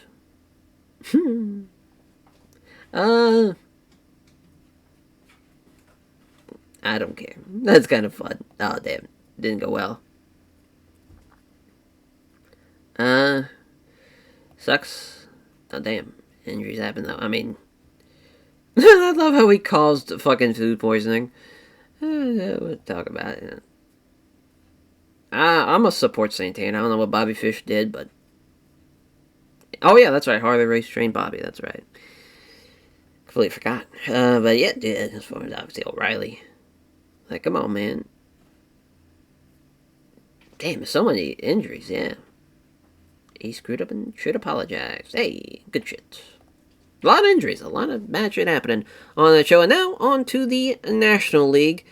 Yeah, again, we'll probably won't be in Mexico, probably be going somewhere else, but we'll definitely be circling back to Arena Mexico for that National League. Just so it's fair, maybe we'll circle back around for the Premier League. There's a lot of great teams down there. But yeah, on to the National League we go. Alrighty, so we are actually going to be in Arena Mexico because of our main event, which will be a father versus son matchup. Actually, we might not run Arena Mexico. We might just run Arena Monterrey, which is still a good show, good size venue rather for CWLL, and AAA also runs there sometimes. I think even, yeah, it says TNA and WWE. Let's say I think they run there when they run their Mexican house shows. Unfortunately, they rarely do TV down there. Maybe they'll change that with this kind of new regime. So at least we're still running Mexico. It's just not going to be Arena Mexico to help at least make it a sellout. Because father and son battling it out in our main event, Los Brazos and Psycho Circus. So obviously, Super Borky and his son, Psycho Clown, in the main event. We're also going to see a hell of a little matchup in our co-main event. Which actually, before I... Oh, Super Callan was hanging out. Let's just go through this real quick before we talk about it. No spots available. It's Terry Gordy, before Wrestler's Court, accused of failing to pick up a share of the tab on the shared rental car. Can't be doing that. Taker found guilty and sentenced by drinks. Sentence him rather to pay the full cost. Reimburse travel partners. Another Wrestler's Court. We haven't seen a Wrestler's Court in a hot minute. As Smash, again, this time he's accused of being an hour late to pick up his assigned travel partner. As Taker found them guilty, sentenced to pay first travel partner's meals for the next 3 shows. Damn. As a rumor mill has been overdrive after Big Saudi Graciano and Buddy Roberts got into a heated argument. Probably wouldn't be wanting to fight a damn near 500-pound man. Oh, David Von Erich and Zombie Clownbot fought. Can't be doing that. And there we go. Giant Bob passing on. Being a better booker. Huh. That must be new. Plus, I don't remember that in TW20. As Giant Bob passing on some microphone work to Tosha Kawada. And selling dips to Toway. Wow, must say that doesn't get any love. As Seth Rollins clearly not happy with Bobby Heenan. Wow. Apparently irritated by the morale officers' team building efforts. Damn, now Michaels and Heenan are at whoa. So yeah, same thing for fucking Stu and Bobby Heenan. There we go. Another creative finish that we cannot use. Yep, thanks Masawa. Can't use that either.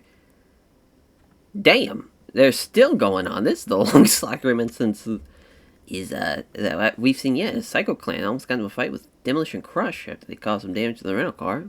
Refused to pay for it. Finally, we got out of that in relatively one piece. But yes, as far as we'll be having Los Brazos and Psycho Clown, or Psycho Circus, I always want to say Psycho Clown, as the main event. We actually possibly could have the NWO and Planet Jarrett be the main event, just for the sake of, I know obviously Jeff obviously worked in Mexico, but I feel like that could probably be a better match than that, because I'm kind of nervous having that be the main, but we'll run it, and we'll see how it goes, because fuck it, why not? Let's give love to Psycho Circus and Los Brazos, even though they're 0-6 going into this show. Alrighty, so we start off with the Hart Foundation and Kids K Office. Technical Masterclass matchup, of course, had to kick off the show with it, which I got to show up to a strong start, actually. As Dave Boy Smith getting with the Power Slam over Kento Miyahara. Yeah, Nakajima doing well. Obviously, Owen and Brett doing well. They were the better team, so the right team wins. I definitely would have went with this same result as well.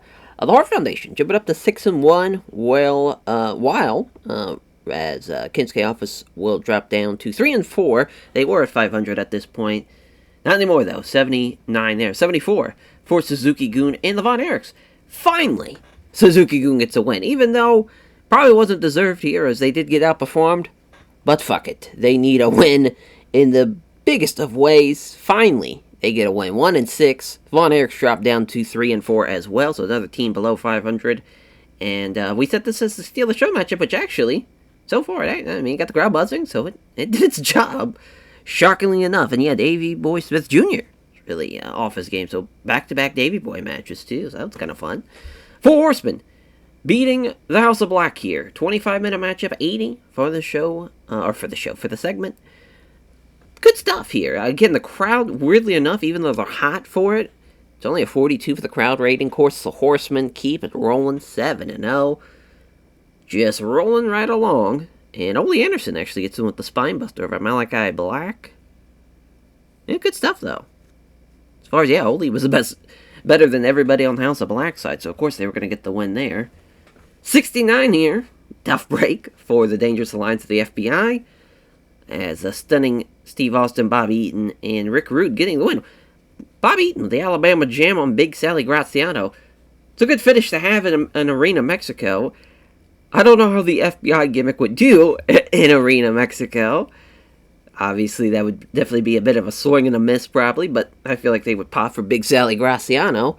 And at least they pop for the finish with the leg drop. But yeah, Dangerous Alliance now 6-1. Of course, the FBI 0-7.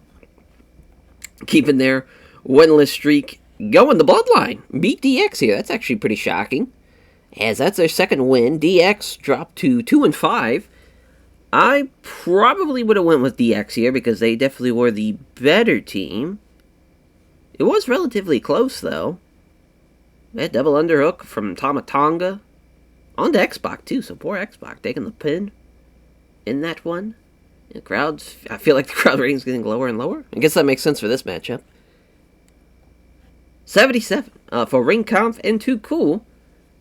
And Ring Kampf beat Too Cool here.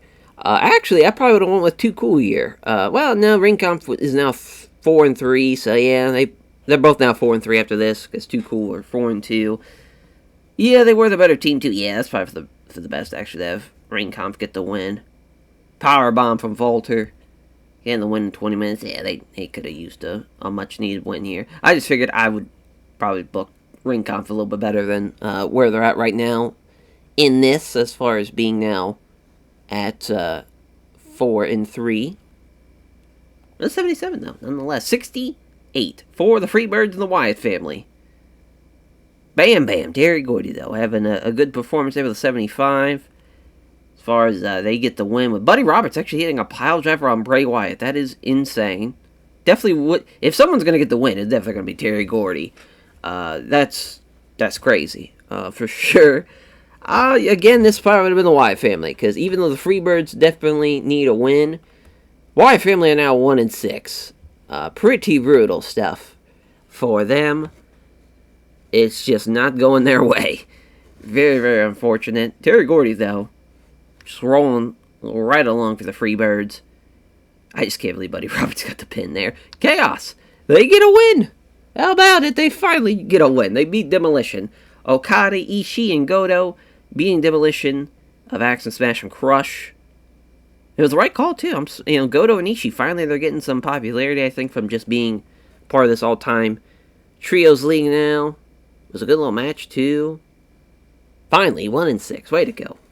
So another team getting a win, stopping their winless streak. So now it's just the FBI.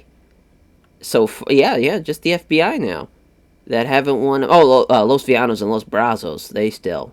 And, we'll find out between Psycho Circus and Los Brazos who's going to win there.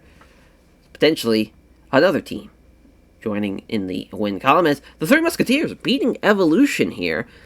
This one I figure is going to be the toughest test. Randy not really over in Mexico, and it's just crazy again how Chono and Muto, because of them, again, being a part of the All-Time Tag League, helped them out so much, being all over the world, and the Three Musketeers, again, still undefeated. Crazy. They are just on an absolute tear right now. Evolution, though, dropping down to as far as 5-2.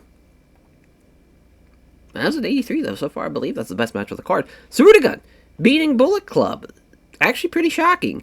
Right call, though, but I'm surprised. Again, Fuchi's with a 39 is just brutal. Just got outperformed by Luke Gallows. Sarudagun now 3-4. Bullet Club is also 3-4, so both teams there Same record. But TEW getting the win with the Chichubu Cement as well. My God. And Carl Anderson taking a big time finish there. Los Villanos beating the New Age Three Musketeers. Unreal. Listen. I'm glad they finally got a win. They need it. Honestly, because we're in Mexico as well, even though they're the New Age Three Musketeers, you kind of have to give Los Villanos a win here, even though they're technically the Rudos in the match, but obviously the hometown guys, and they're finally not winless anymore as well, so they're 1-6, whereas the New Age Three Musketeers are now 1-7, or 1-6 rather, excuse me.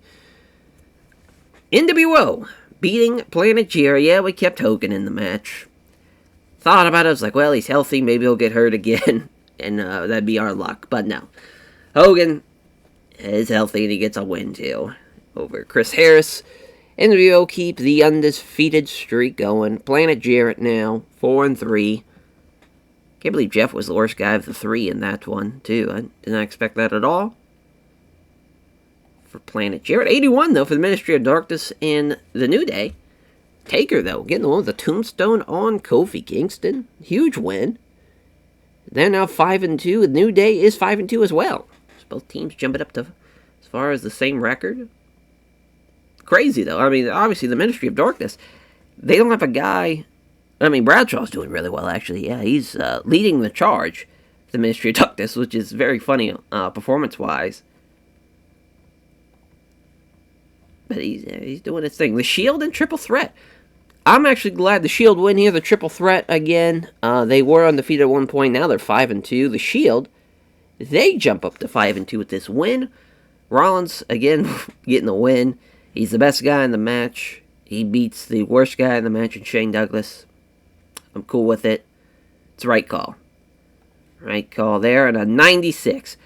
I knew this was going to be the best thing on the card, but for the sake of having Los Brazos and Psycho Circus in the main event, I was like, well, we'll put it on the co-main, and hopefully it's still a good show. And then, obviously, Super Generation Army, rolling right along.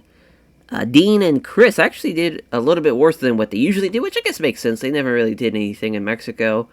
Same thing with Perry Saturn, but obviously, Super Generation Army 7-0. The Radicals 4-3. After that one, oh my God, it's a 53. That's crazy that they're not over enough.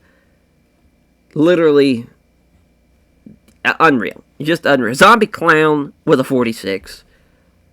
The best that the Brazo team is probably ever going to do. Psycho Clown carrying this matchup for what it's worth. Brutal. Obviously the wrong thing went on last because of that. We actually lost popularity because of that. Because the main event is, the big money maker, and my God, we should not have threw them a bone at all. But Los Brazos getting the win, though, so at least Los Brazos and Los Villanos no longer winless. Now it's just Psycho Circus and the FBI. So, I mean, we came into this show with, I believe, 5 teams winless, and we only leave now with 2. Not too bad.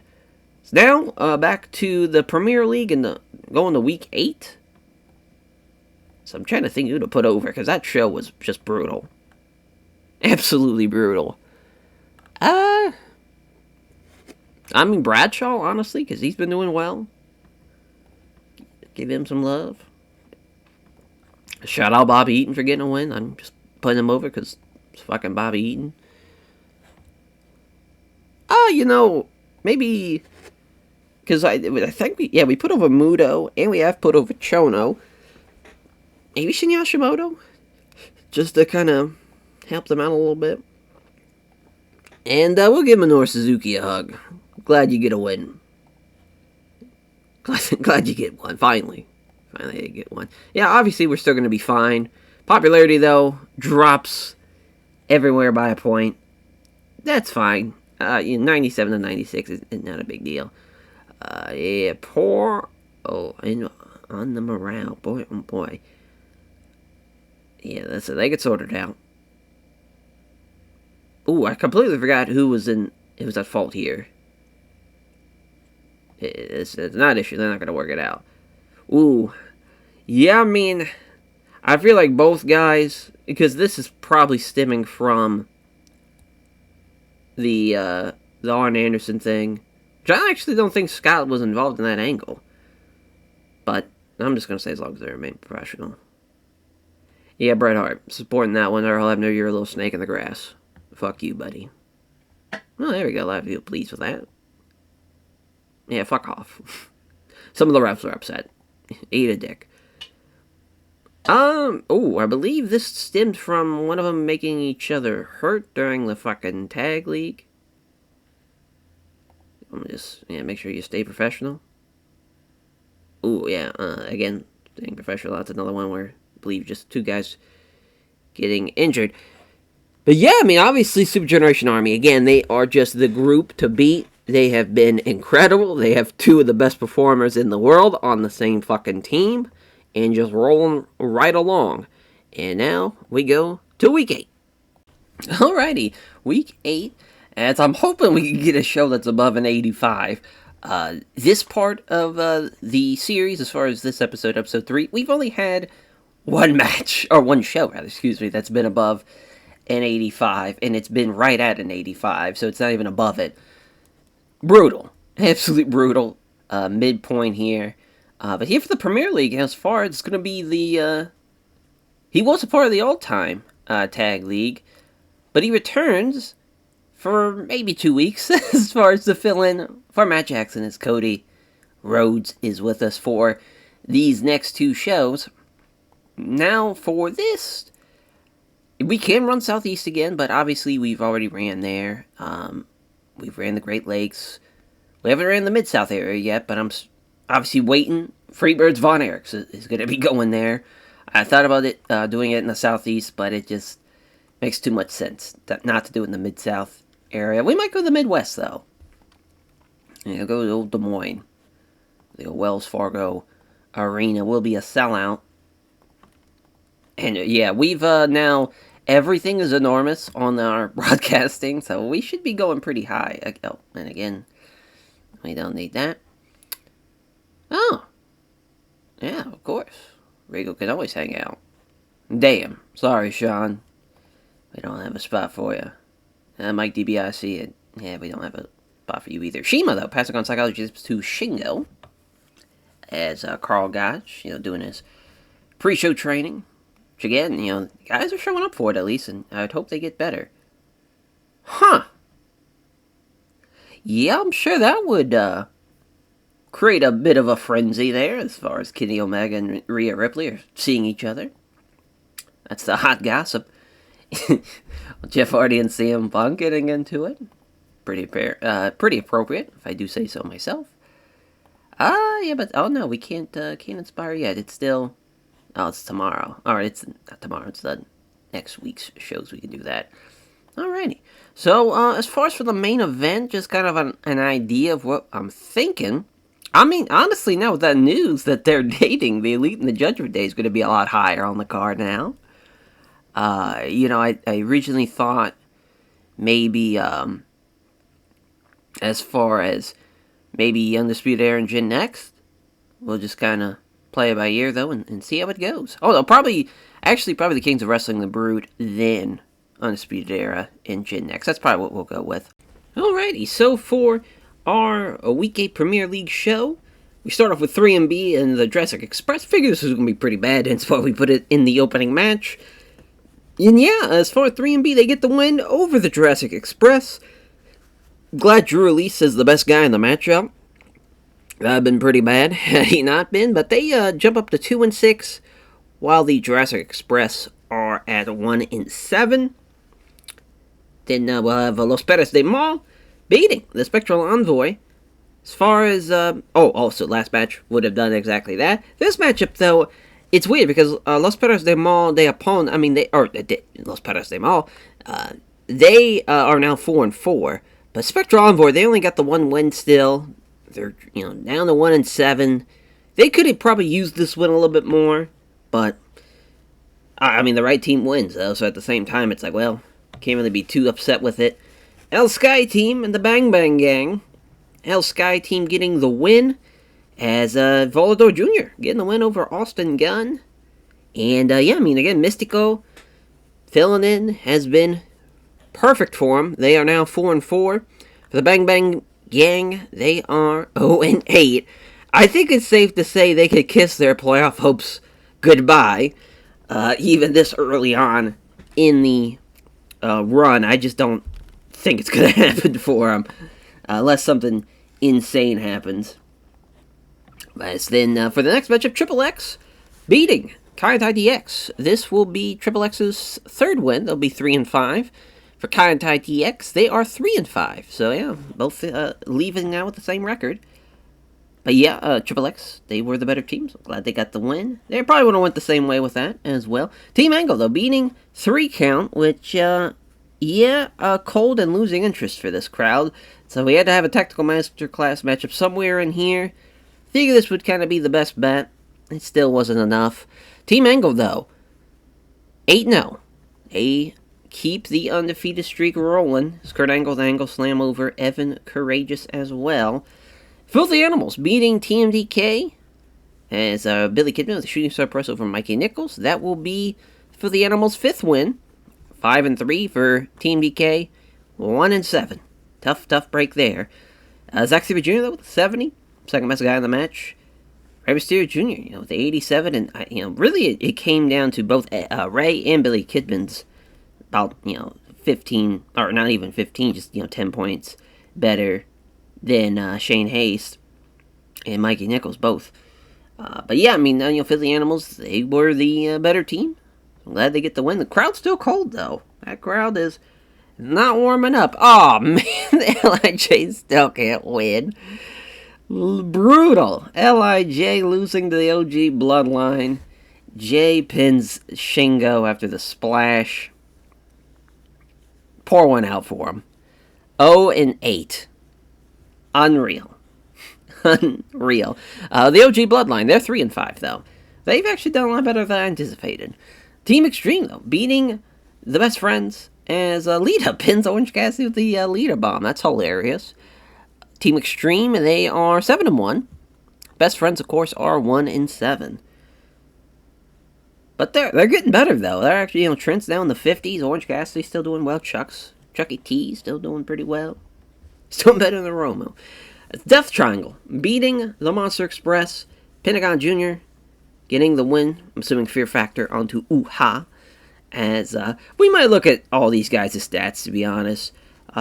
It's weird, though, at the same time, because this is, again, kind of prevalent to what that era of Monster Express really was. So at the same time, it's like, well, where do you go with that? Because obviously they were in Dragon Gate, and they, none of them were on any type of major TV.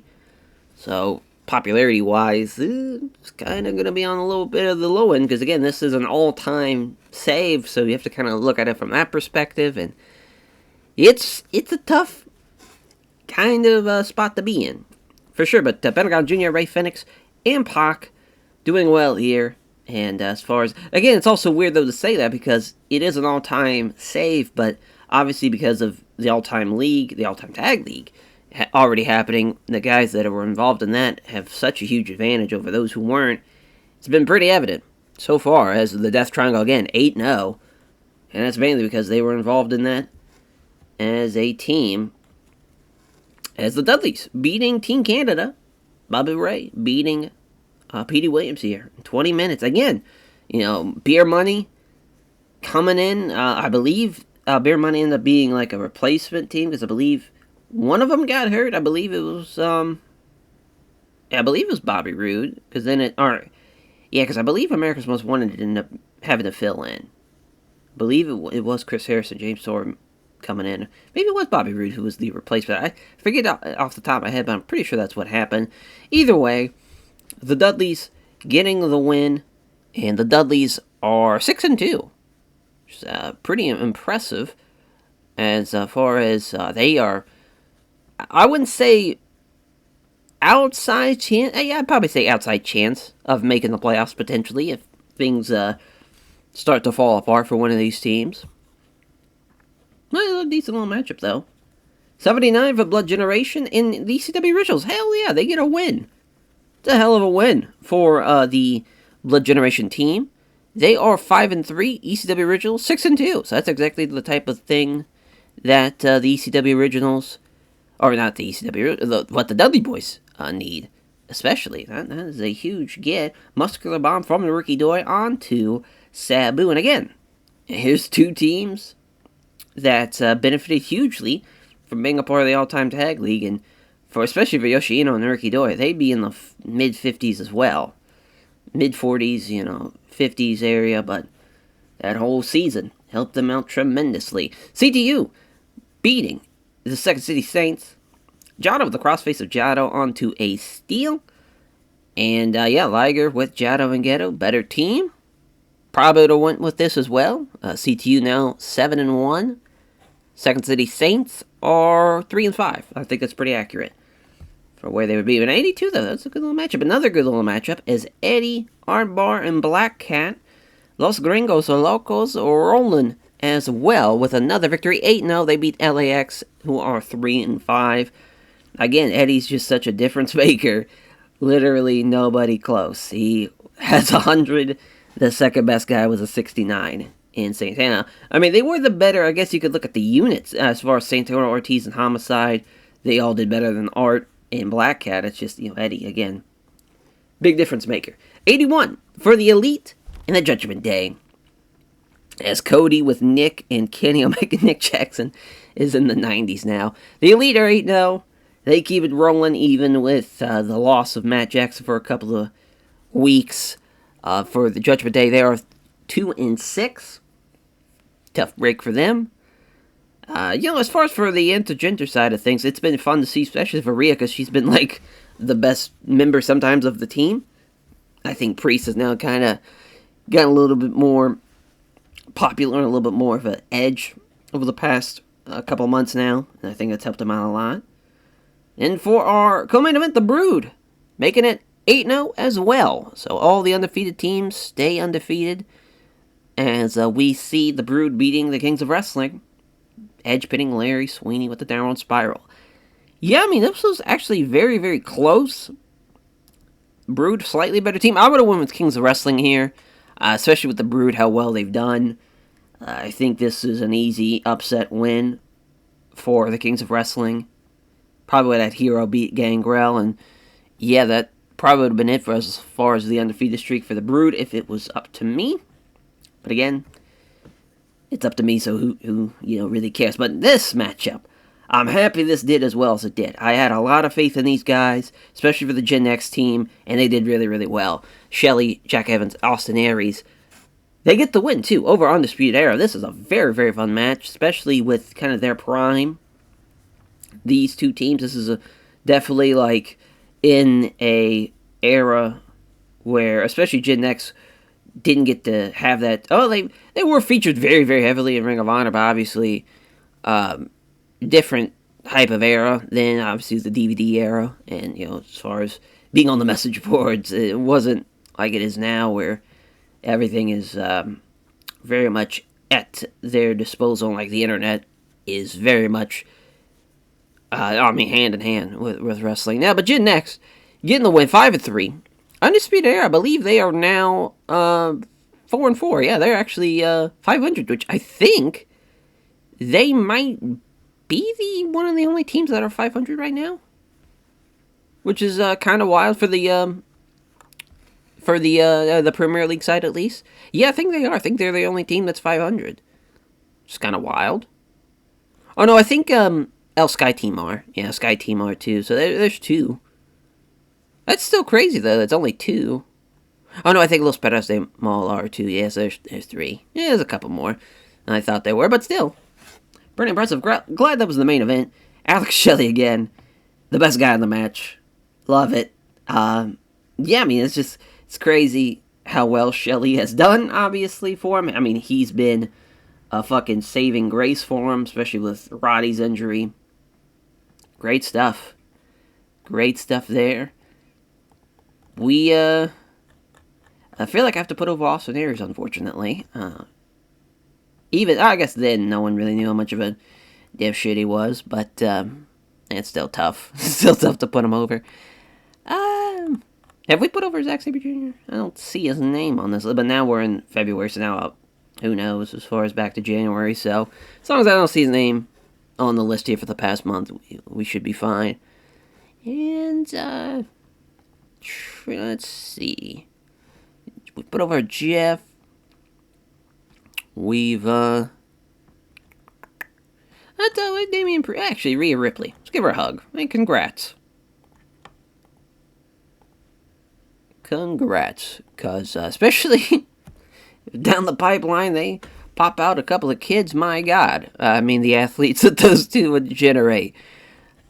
Unreal. Trying to think who else. We haven't really put over...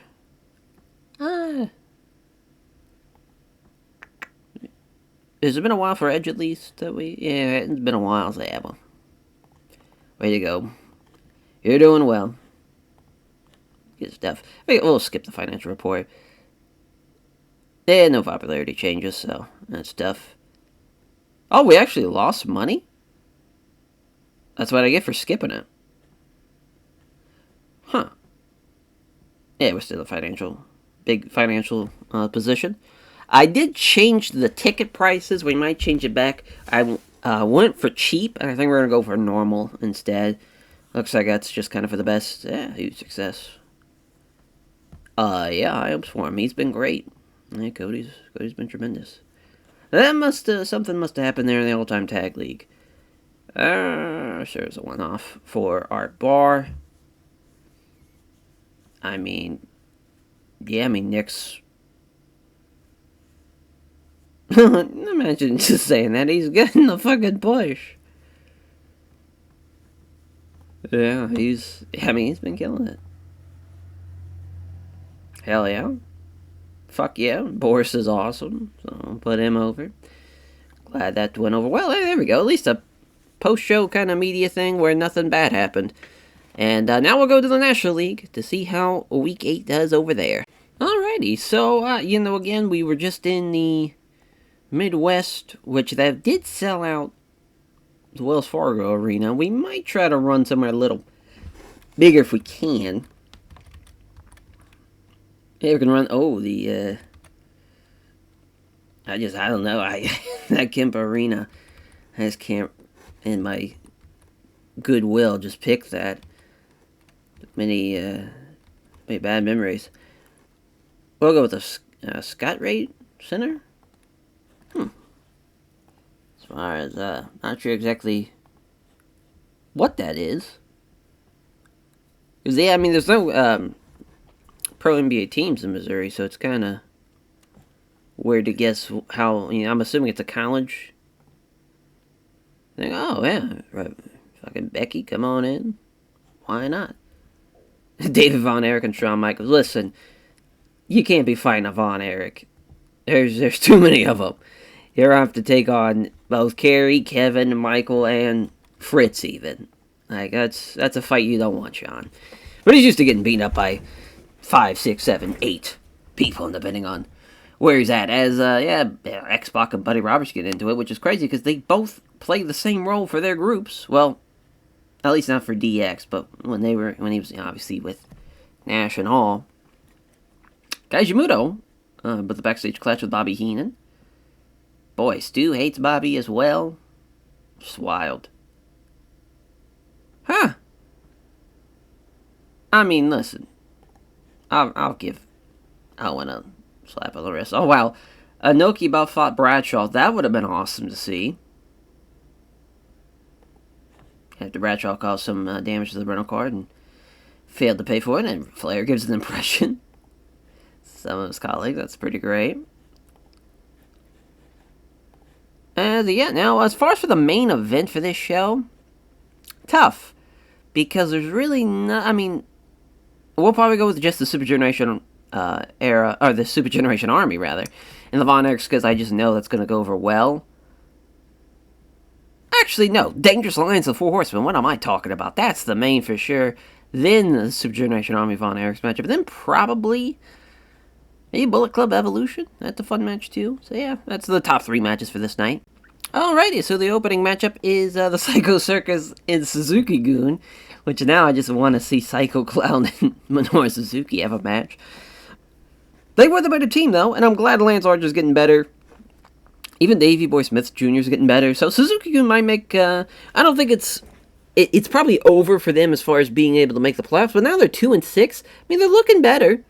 They're getting more wins now, and there's still some time. Again, I wouldn't say anything's possible, but yeah. I mean, they could still finish at least above 500. Still a lot of time left for that. But yeah, Suzuki, best guy on the match. Obviously, they get to win it, even at the second best guy and the third guy. They all outperformed themselves. Right team there. That's probably what I would have done anyways. Kensuke Office meeting Los Villanos. This was a tough one, because honestly, if I had to pick, as far as Kensuke Office, they're now 4-4, so they're now 500. Los Villanos are 1-7. I think they need that win a little bit more. And a couple of guys, well, maybe a couple of them at least outperformed Kento Miyahara, so we could have had Kento lose. And I think it would have been at least credible, but it's a decent match, though. Could have been better, but, could have been worse, too, at the same time. Radicals beating Los Brazos as, right call there, Dean. Obviously, getting the submission with the Texas Cloverleaf. Obviously, much better than the Los Brazos team. They're 1-7 as well. Radicals are 5-3. So they are above 500. And they get a 65 here for the Steel Show matchup. The FBI and the Bloodline. Big Sally Graciano is just bringing down the FBI so much. Solo Sikoa does pin him with a Samoan spike too, which is hilarious. Obviously, it's hard to say, were they the better team just because of how bad Big Sal is. But at least Guido and Mamaluke are doing well. So at least they can hang their hat on that. But they are 0-8 now. They're 0-8. The Bloodline, they are 3-5, though. They've actually done a lot better than I thought they would do. And it's the NWO, still undefeated. They beat the House of Black. I'd actually go with this as well, even though it pains me to do it. But I figured they were going to be the better team, and they were. And, the NWO 8-0, House of Black are 2-6. Not a great record for them. X-Pac beats Goto at the X Factor. Obviously, if I was booking this, Chaos would have gotten this win. We set this for Steal the Show, though, because I figured it'd be a nice little match to keep it short. I mean, the better team was Chaos as well. They outperformed them, too. I think they just want to piss me off at this point. But yeah, Chaos is now 1-7. DX are 3-5. But crazy. Crazy X-Pac won, too, over Goto. Just, Jesus. Just slap me in the face. New Day, though, beating Planet Jarrett, as the New Day are 6-2. As Woods with the Creed DT, they're over James Storm. Got a little revenge for the Consequences Creed run. Yeah, they were the better team, slightly, though. It was a decent little match. Planet Jarrett, they're 4-4. They're 500 at this point. Howard Foundation beating Demolition. Of course, they had the great tag match. Jim Neidhart and Brett against Demolition. Way back when, that Howard Foundation are 7-1. Demolition, 2-6. Another 78. Three Musketeers keeping it undefeated. 8-0 now. They beat the Wyatt family. At least Bray's getting better. Luke Harper being as bad as he is. I mean, he's not bad. He's technically slightly above average, but it's hurting my soul.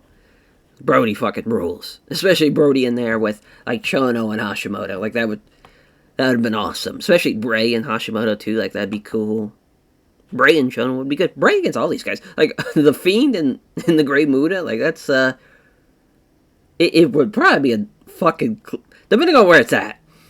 If it's booked like Jinsei Shinzaki and Kaiji Muto, where they bleed all over the place, if this was in Japan, let's say Bray and the Fiend and the Great Muta, it would go over way better than it here in the United States. I'd assume it'd be put together a lot better, but who knows? I could be wrong. I could be putting a little bit more stock in the Fiend. I should, or this is a good little match, actually. I figured it'd be good. I didn't think it'd be an 88 good.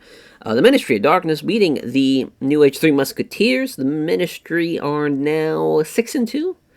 New Age Three Musketeers, they are dropping down to 1-7, which again pains me. Undertaker, Tombstone, Shibata. I don't think that guy needs to be dumped on his fucking head. If I had to take a guess, take a little shot in the dark there. It's probably not the guy you want to be going head first into the mat. As the Shield beat Too Cool. Obviously, the right team wins here. Great choice. Shield are the better team. 6-2 for the Shield. 4-4 for Too Cool. At one point, Too Cool were looking pretty good, but now I think reality has set in a little bit. But they're still getting better. They're still almost, Kishi's in the 60s, and Scotty and Grandmaster almost in the 60s as well. 86 for Saruta Gun and the Freebirds. Jumbo beating Buddy Rogers. The German Suplex, right team, winning there. Saruta Gun definitely needed this win. Was close, though. Was close, but still, Saruta Gun getting the win. They are now 4-4. They're at 500, where the Freebirds are at 3-5, which is tough to see. But Terry Gordy's trying, goddammit. It's not enough. The Triple Threat and Ring Conf. Hell of a match here. 90. This show has really been, so far, the best thing we've done of this episode. Axel Dieter Jr., Walter, and Timothy Thatcher losing the Triple Threat. But the Triple Threat, they've lost a couple of matches now. We're kind of on a bit of a losing streak. They get outperformed here, but I don't mind them losing, especially with the finish with Bam Bam hitting Axel with the Greetings from Asbury Park. Walter and Bam Bam. Yeah, that match would fucking rule. Also, Bam Bam and Timothy Thatcher could rule. That'd be a different type of match than, Walter and Bam Bam. I would just, before they go out there, I'd show Bam Bam, Walter, and PCM, and be like, just do that. just do that. But, add your shit in there. It'd fucking be awesome. But yeah, 90 as well here for Evolution and Bullet Club. This is just kind of like a match made in heaven, honestly. AJ and Triple H, both 92s. Randy Orton with 81. Batista even outperformed Carl Anderson, Luke Gallows. I think that's the right call, though. Evolution are now, as far as 6-2, Bullet Club is 3-5. So they actually have a losing record, even with AJ Styles, which is very unfortunate. Because obviously AJ is just killing it out there. All for nothing. And a 96 for our co-main event. All hundreds for the Super Generation Army. Yeah, good luck beating them. Super Generation Army are now 8-0 with no loss in sight. But like I said, when we booked the very first show, I forget who Super Generation Army faced, but it was somebody that was really, really good. Was it the Heart Foundation? It might have been the Heart Foundation. It might have even been somebody else. I don't think it was it might have been, I know when them and Saruta Gun faced off, there was kind of like a thought, maybe tie, maybe do a draw, but I don't think that was on the very first show. Whatever it was, maybe it was the Shield. Either way, it was like, it's too tough to call who should have won. But now, goddamn. And poor Kevin Von Erich gets dumped on his head with an Emerald Flosion. At least David's almost in the 80s, so that's great to see. And 92 for our main event, the Four Horsemen and the Dangerous Alliance. Both teams coming in as far as with winning records, and the Horsemen were undefeated, and they still are. Beating Rick Rude here, as far as Flair with the figure 4 on Rick Rude. Kind of crazy, but at the same time, obviously stunning Steve Austin, Ric Flair. 97 and 96s, Arn Anderson with 81. Rick Rude with 79. Yeah, just tough break. Tough break there, Bobby Eaton and Ole. 68s and 65. Tough. But, hell of a stretch of matches there. The best show by far of the episode. Thank God. And we even increased our popularity in the region. I don't know where it was. But, boy, we gotta put over AJ Styles, first of all. He's been getting his fucking ass kicked for nothing. So, yeah, we'll put him over. Have we put over... Yeah, we put over Steve. Trying to think who else could use some praise. That has been doing well. Let's see. I think we haven't put over Brett or Owen, so we'll do that. We'll put them both over. And oh yeah, we already have put over Bradshaw. I guess we'll put over Taker. Sure. Why not? We haven't put over Falter though. Probably should do that instead. Yeah. There we go. Oh yeah, we made money. What the fuck? I don't know what they were thinking that we did not make money on the show last time, because there's just no way. We made almost $70 million on that show. I mean, that's crazy. Oh, Tasmania. Gotta get people at Tasmania to do that. Shares a one-off there for Luke Harper. Yeah, expectations of... Again, I don't know. Well, I think it's because Dean's close with Brett. I'm going to assume. So yeah, we're siding with Dean. Fuck him. No, fuck him. Oh yeah. I forgot these two. Hopefully, again, let's sit them down and work it out. Hopefully, that actually got worse. Oh yeah, and then it gets worse as well. Yeah, as long as they remain professional, works out. There we go. Because, yeah, luckily they don't have to work with each other or anything like that. As, 8 weeks down. We just have weeks 9, 10, 11, and 12 left, so just 4 more shows left of the episode. And we'll see how the last of the single-digit shows plays out. Alrighty, so for week 9 here of the Premier League, I feel like we've been holding off on running the tri-state area. We could run the Garden now. Obviously, I want to save the Garden for, like, a big-time show. So, at the same time, maybe save it for when I know we're going to have a really, really good show. So, maybe... Let's say we haven't ran the Mid-South area again, but this might be the, at least, time to do it, potentially. Again, New England, we just ran there, too, so yeah, it's probably not a good call. We could run Puerto Rico, but, rather not. Yeah, we'll run the old, Izod Center instead. Or is there one that's a little closer to over 20,000? Oh, yeah, the Izod Center it is. Perfect. Alrighty.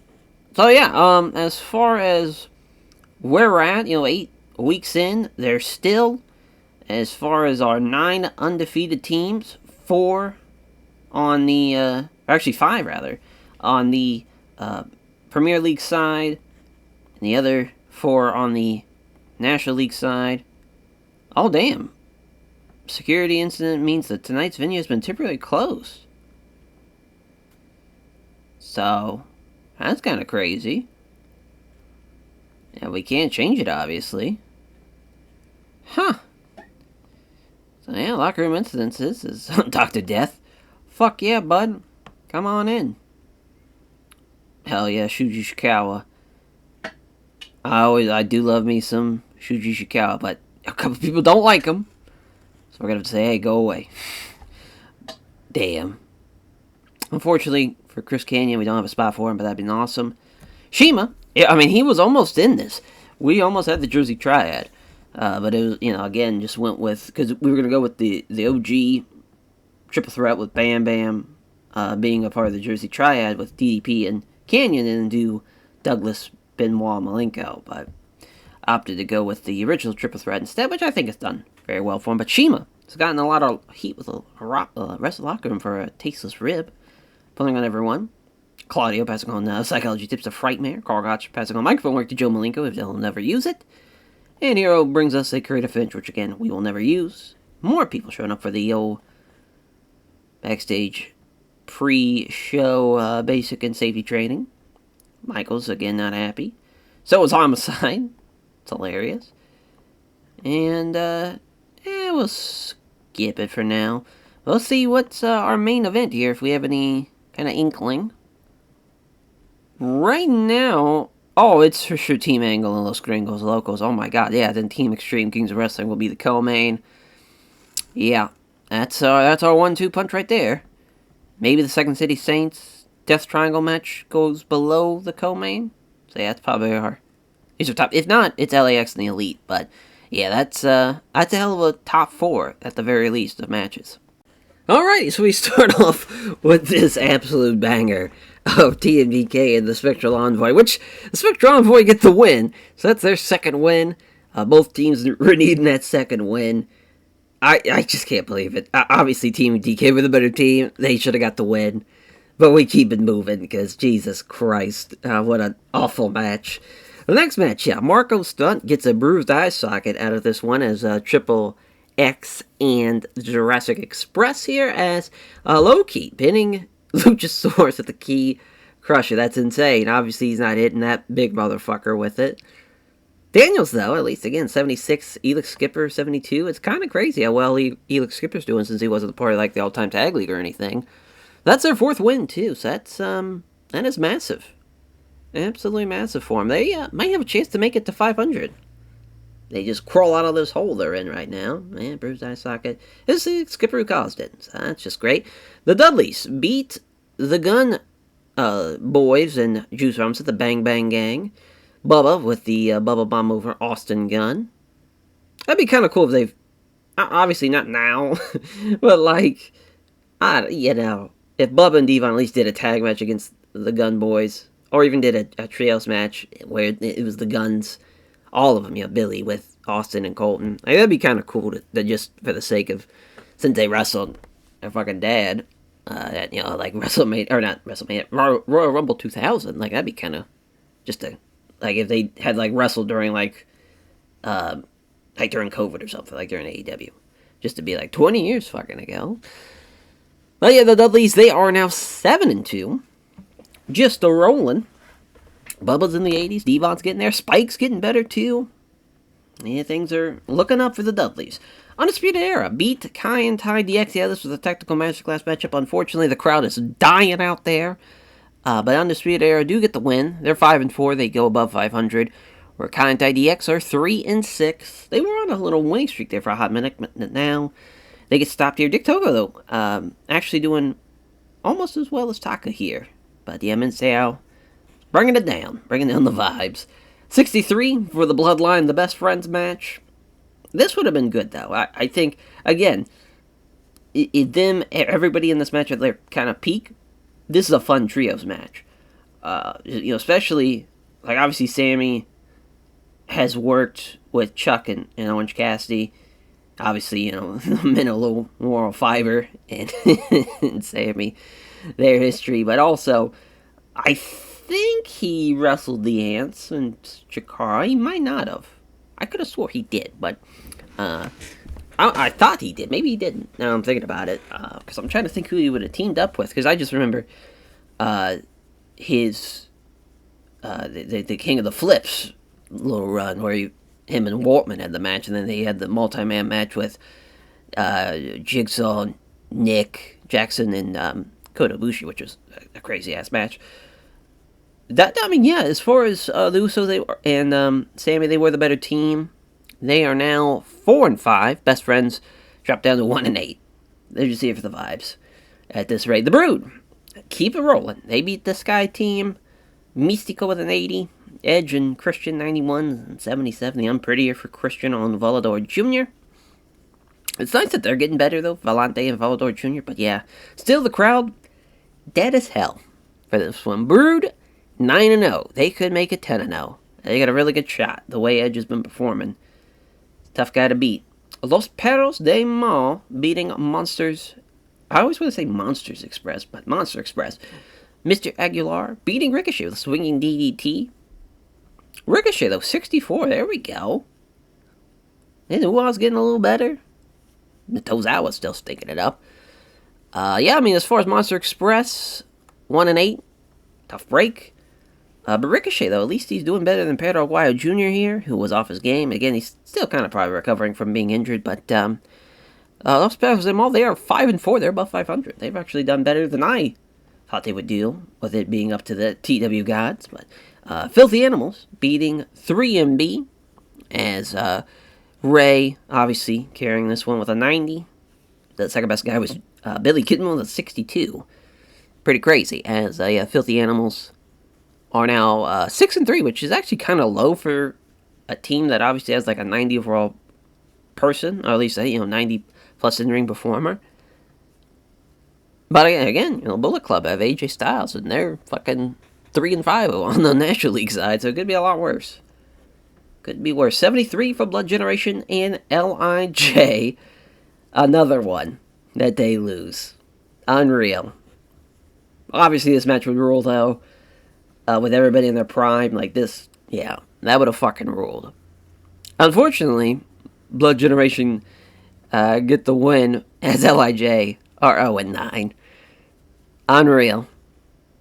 Unfucking real. Them and the Bang Bang Gang.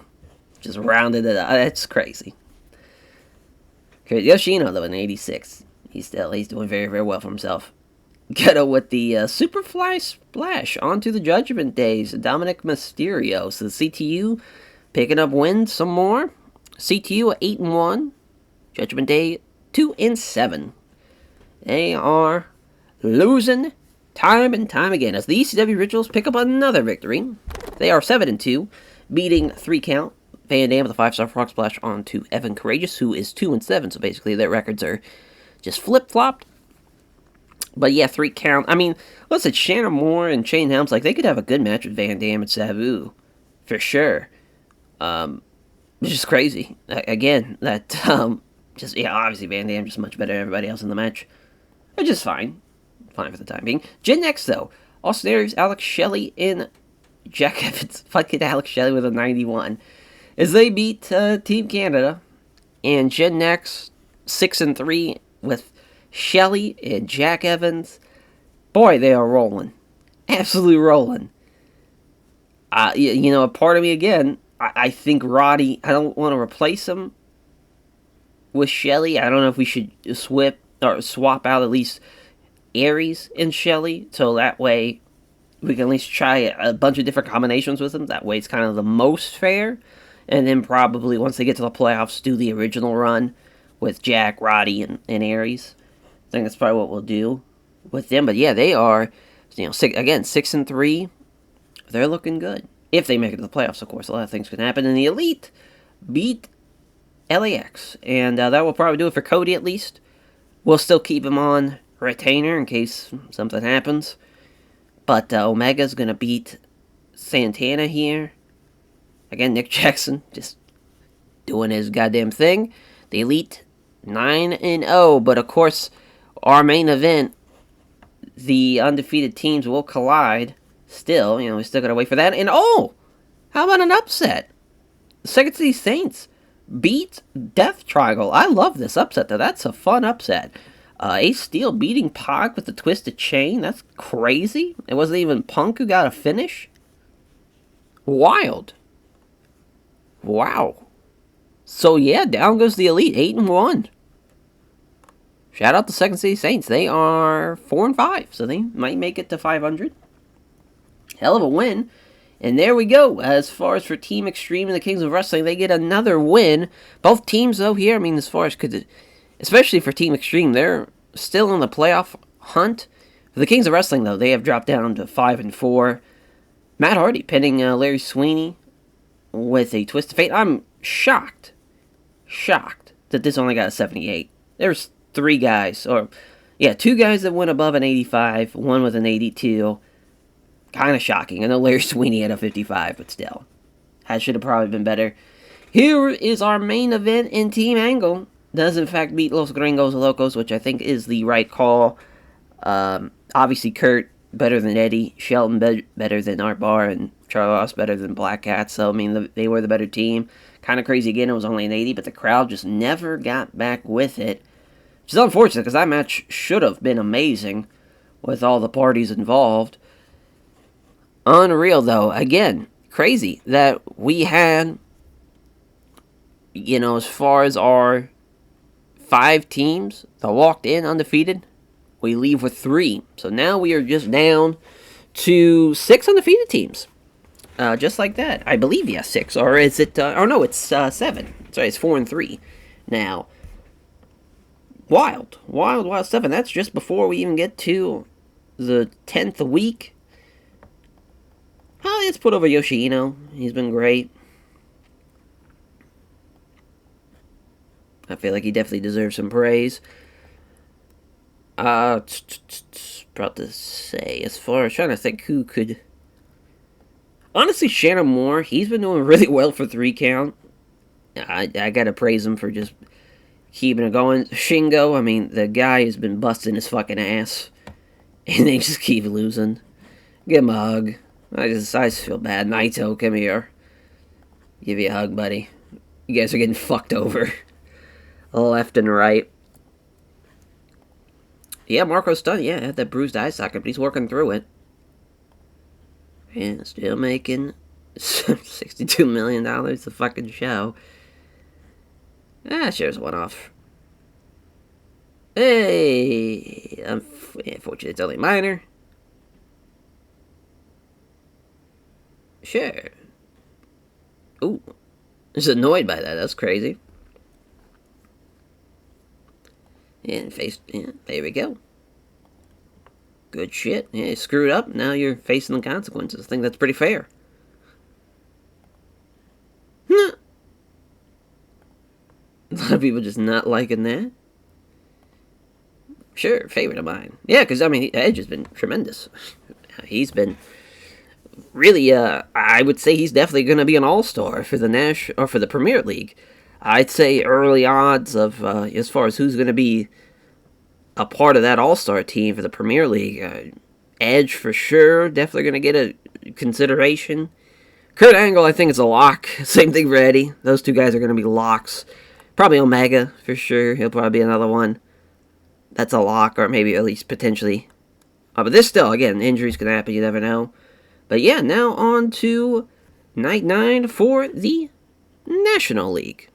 Alrighty, so yeah, we ran the Izod Center last time for the Premier League. We might just run it again here for the National League. So I feel like that's pretty fair. Yeah, we'll just do that. And of course, automatic selection. Skip that. And luckily no pre-show incidents or anything like that. So locker room instances. Yeah, of course. Oh, never mind. Unfortunately, not a spot for you. So that's going to just hang out backstage. Benoit not happy with Bobby Heenan. So was Seth Rollins. He got in an argument with him. And then Billy Gunn pulling another tasteless rip on people. You think I would have learned the last time? A couple of people are happy with it, at least. Kevin Von Erich and Kinsuke got into a fight, almost. It was, at least got into a heated argument. I'd probably have to back Kinsuke on that one, but again, if you fight one Von Erich, you probably have to fight them all. And then Fulter and Ric Flair going into it. Yeah, Fulter, fuck him up. Be a fun chop battle between the two, though, at least. And Mickey J and Scott Hall getting into an argument as well. Boy, the National League, there's so many fucking fights on this side. Give me the Premier League. Smash and Shane Douglas get into an argument, and there we go, finally. Oh, no, never mind. There's still some stuff going on. Carl Gotch passing a microphone work to Joe Malenko. We need to inspire everybody. That was a fucking abysmal fucking backstage incident. As far as so many fights going on. Main event, man. As far as just looking at everything, probably Dangerous Alliance and Evolution? Probably? That seems to be the one that's calling out to me. So yeah, that would be our main. We'll see how the rest of the card plays out. Alrighty, so we start off with the Wyatt family in the FBI, which, I don't know if the FBI are going to win a match. They are just, get steamrolled here, which is hilarious, because they actually outperformed Bray and Harper, which is hilarious in its own right there. But just Big Sal bringing them down, and reverse scoop power slam too. Eric Rowan got the pin. What the fuck is going on? I have to check and see if Bray and Luke Harper have finishers or something. Maybe that'll help him out. Because Jesus Christ, there's nothing going on for him. But yeah, the Wyatt family now 2-7, which is, at least it's better than the FBI. And then the Shield beat Los Brazos. As I also would like to look at Roman and Dean Ambrose's moveset, because I think they don't have any finishers either. I could have sworn Seth Rollins has gotten every single win. I believe I said before that the Shield had 2 losses. They actually only have 1. They're 7-1. Well, now they're 8-1. So they got a chance. I mean, Seth Rollins with 100 here. He's busting his fucking ass off. Again, another guy that's probably benefited a lot from being a part of the all-time tag league. It's still weird that he's using the pedigree. But Los Villanos, Super Generation Army here. Technical Masterclass matchup. And obviously it's probably dumb to have the Super Generation Army so low on the card, because we know they're going to have great matches. But at the same time, this was kind of our best case scenario for at least Technical Masterclass matches. They did really well, obviously. And Villano 5 takes an Emerald Flosion. Tough break for him. I'm sure he does not love getting dumped on his fucking head. But yeah, that was a 90. Great match there for them, especially for, obviously, Super Generation Army being just incredible. Demolition, beating House of Black. Don't mind that. Don't mind that at all, actually. Demolition getting the win. Power Slam from Smash. I kind of wish they did with the Decapitation Elbow, but hey, it is what it is. But Demolition, they are now 3-6. House of Black are 2-7. So both teams are 2-6 going in that night. Demolition picking up the win. Planet Jarrett beats the New Age Three Musketeers. Yeah, this one hurt. This hurts. Yeah, because they outperformed them too. Planet Jarrett, 5-4. And Jeff Jarrett beat Tanahashi too. I mean, Jesus Christ. Yeah, 5-4 for Planet Jarrett. New Age Three Musketeers, they are 1-7. Unreal. Obviously, I would have went the other way with that one. As the New Day, Psycho Circus. That's a fun match, though. This could be fun. I feel like New Day would be over as fuck in Arena Mexico. They'd get everyone, the New Day sucks chance and whatnot. It'd be fun. But they get the win, though. They beat Psycho Circus. This was the Steal the Show match. And it delivered, I'd say. I mean, Big E with an 80, 75, 73 for Woods and Kofi. And they are now 7-2. So they are rolling, though. Psycho Circus, though, 0-9. Breaks my heart. The Radicals beat Too Cool. And this is a fun match, though, because obviously they were in that big-ass 10-man tag on Raw in, like, the first week of February. It was in Texas. The big angle is Kane comes back at the end. He cleans fucking house. But very, very fun match. It's the Rock and Sock in Too Cool against the Radicals and Hunter. I want to say that's the 10-man. I don't know why I'm forgetting the fourth guy, but I'm pretty sure Hunter's with the Radicals. Either way, it's a hell of a match, though. The crowd is on fire for it. But, boy, and Chris wins with the headbutt. Not a great call there, but, the right team wins, though. I'm cool with that. Radicals are 6-3, Too Cool. Or 4-5. They're actually now below 500 for the first time. Hart Foundation beat the Bloodline. Brett and Owen getting the win. Obviously, Brett, tremendous stuff here. Even Davey Boy outperformed everybody from the Bloodline. But, I don't know why Jacob fought Two and Davey Boy Smith, like prime Davey Boy. That match would fucking rule. Those are two kind of bigger guys that could move. Like, British Bulldogs, like, the 80s era Davey Boy and Jacob fought Two. That would fucking rule. Those guys would bring it. As DX and Kinsuke Office, which DX get another win that they probably shouldn't have. Because, yeah, Kinsuke with an 81, he was the best guy in the match. And then Nakajima just barely got outperformed by X-Pac. And, yeah, I guess Kento was the worst guy in the match. So at least he takes the fall from the best guy on the DX team. But still, DX are now 4-5 because of that. And Kinsuke Office is 4-5 as well. Tough break. Ooh, minor food poisoning from... I just love how that's a thing. He gets food poisoning from someone. But the Freebirds beat Chaos. You gotta be fucking kidding me. At least Bam Bam got a win. He beats Goto and... yeah. Okada at least is in the 80s now.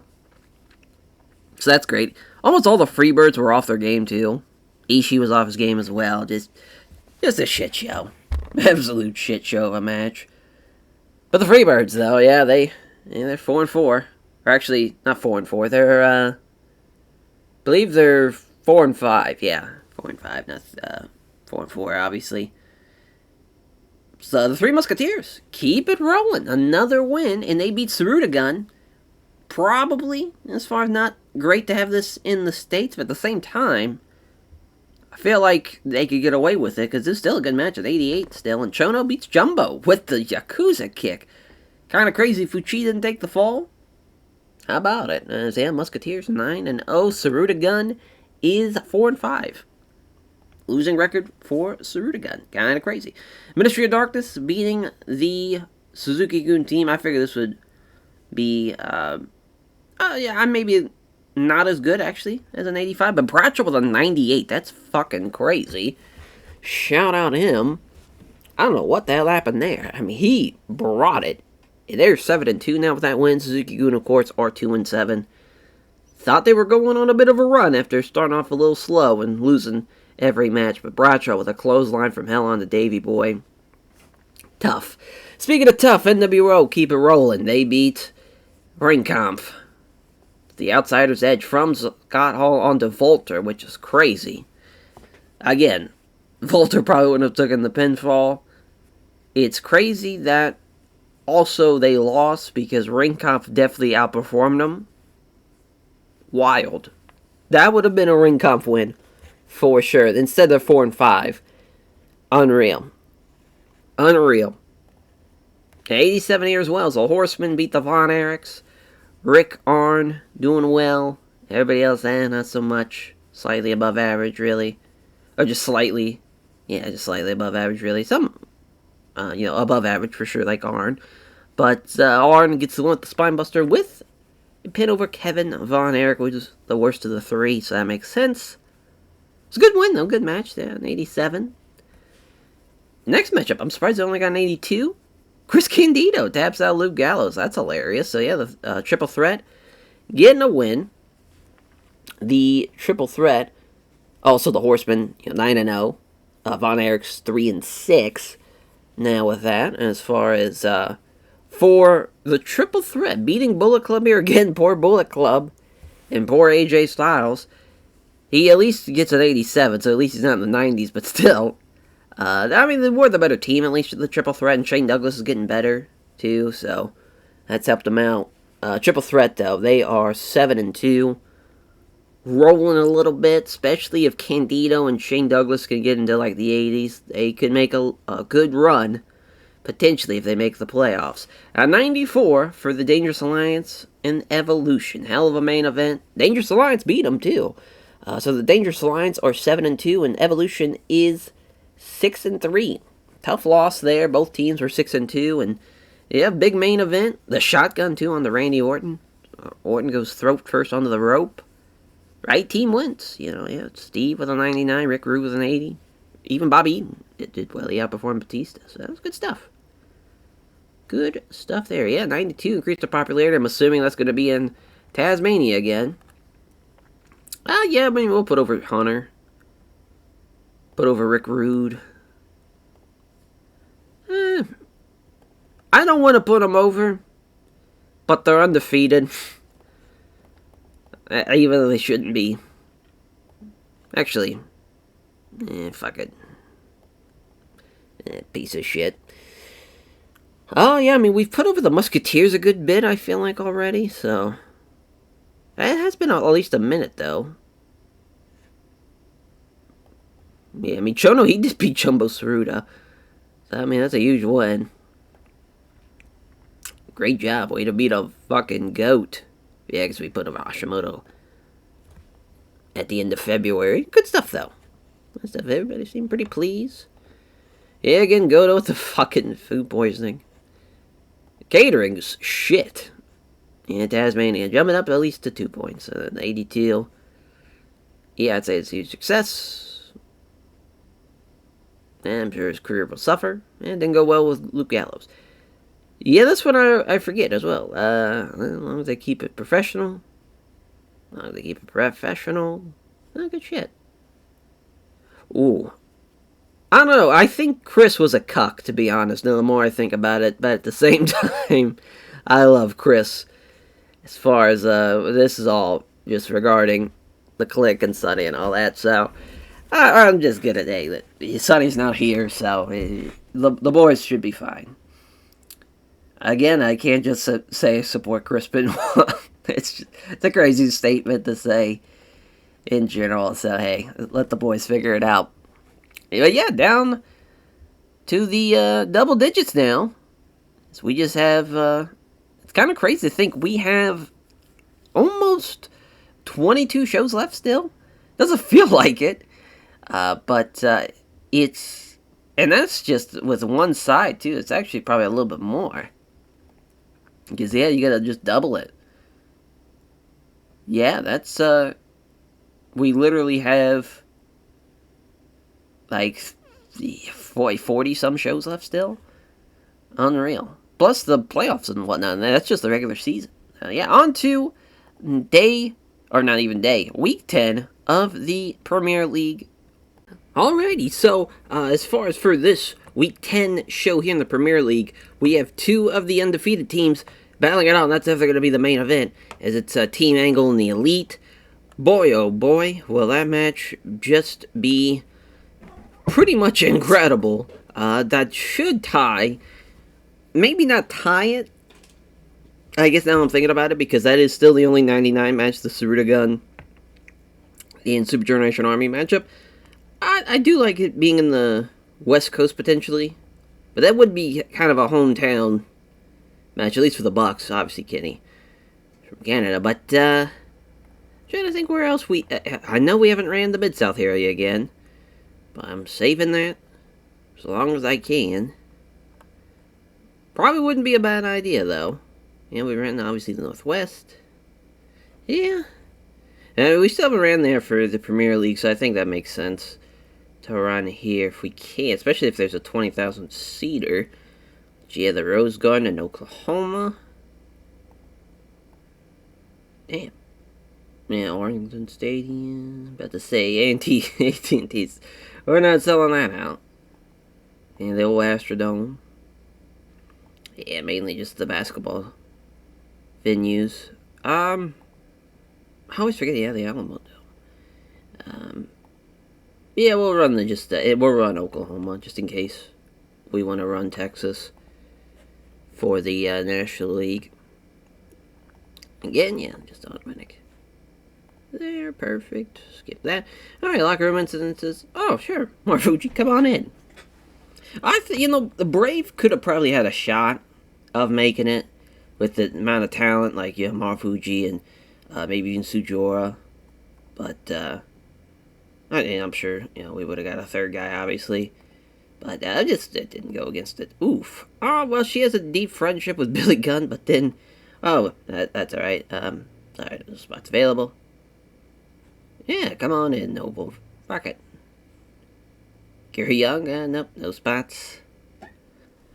Cole Cabana and Punk causing mean-spirited rib on Homicide and nearly broke a fight. I'm assuming Punk got his tried to get his lick back and tried to piss on Homicide. and Homicide didn't like that. Hey man, I gotta take a piss. What a all-time story though. Punk's Homicide impression is always fantastic. Damian Priest about fought Valiente. Well, glad that didn't happen. Yeah, so as far as both guys a little unhappy. Valiente called us soft.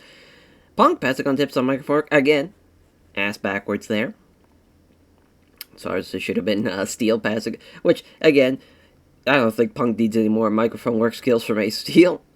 But yeah, as far as pre-show training drills, again, 8 people showing up for it. Claudio has an idea that answers gimmick. We might actually use that. We used that for Terry Gordy. We didn't use it for Loki though, because it was like severely, just severely was severely risky. That's what it was. I was trying to think of the word. I was like, it was something. It was worded something like that. But yeah, severely risky. Battleglide Jr. gave the locker room a lift and provided a crate of free drinks. Perfect. But yeah, like we said earlier, the main event is this Elite Team Angle match. Not sure what's the co-main yet. Maybe Los Gringos Locos and the ECW Originals. Maybe even CTU and LAX. But I'd probably say it's probably going to be Los Gringos Locos and the ECW Originals.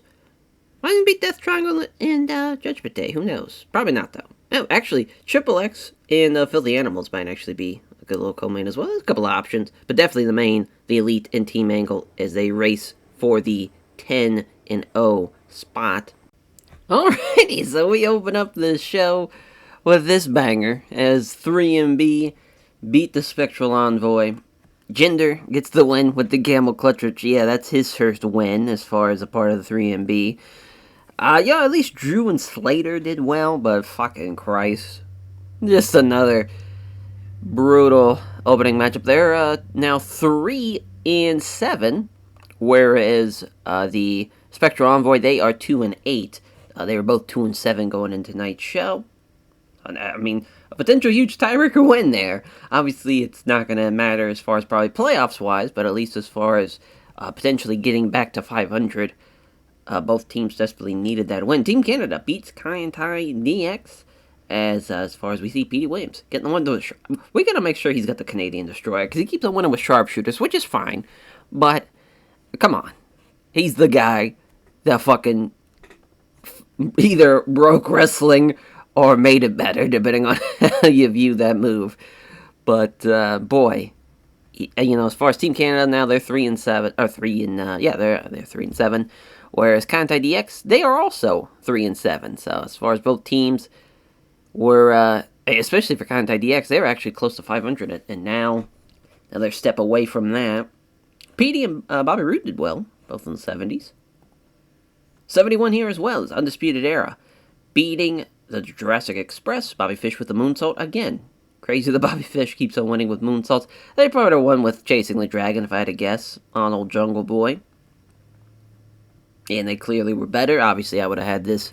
So far, pretty much every finish has been exactly how I would have done it. So, nothing too, as far as noteworthy there. Undisputed Era, and they're now 6-4, which is kind of crazy that their record is as bad as it is. But especially, you know, considering some of these other teams involved in the Premier League, even just in the National League too. But Jurassic Express, they're 1-9. Tough break for them. Had a feeling this might go over pretty poorly. And it sure did. Ricochet, though, and Zack Sabre Jr. They're finally kind of... Zack has been getting 70s, but Ricochet's getting a little better. Even Uha is in the 50s now, but they had still Tozawa. Still got a ways to go. We might look at Tozawa's shit and see if we can bump him up a little bit, because I bet his stats are probably still pretty bad. Popularity-wise, we can't really upgrade him in the U.S., really, because, again, he was at Dragon Gate at the time, and he had worked some PWG. Trying to think if the hero match was, well, yeah, I think it was before the Monster Express run. So yeah, I guess we could bump at least in the Southwest a little bit. But yeah, Tozawa getting the win too with the package German suplex holds. That's actually huge for the Monster Express to get this win, especially with the upset over Team DK. Because I mean, they clearly outperformed them. Which again, Team DK getting fucked over. They, as far as Monster Express, they're now 2-8. Well, as Team DK is 1-9. Pretty brutal. Kings of Wrestling, though. Beating the Best Friends, and this is a match that definitely would have been a King of Trios match. Very unfortunate. Again, that we never got to see it. But, as far as with Kings of Wrestling, they are 6-4. Best Friends, they are at 1-9 as well. But the Heroes welcome from Chris Hero onto Trent. Yeah, Trent with a 47 again. Orange Cassidy, though, with a 65. He's actually doing a lot better than I anticipated. I thought he was going to be the worst guy of the three. Actually, he isn't. CTU and LAX here. Yeah, we had to have a Tactical Masterclass match. I figured maybe the Heroes, or the Kings of Wrestling match would be good enough to make this work. And it was not. Liger, though, gets the win, the Brainbuster over Santana.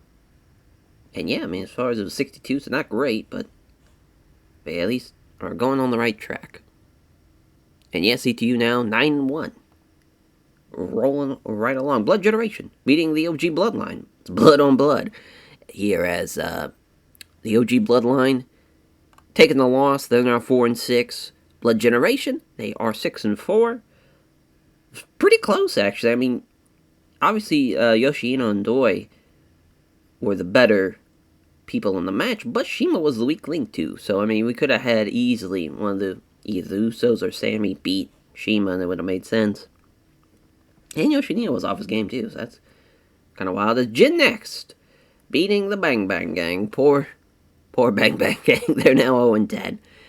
As, yeah, I mean, we had this first Steel the Show match mainly because of Shelly and Aries and Jack, but Jack doesn't really perform at a good click here.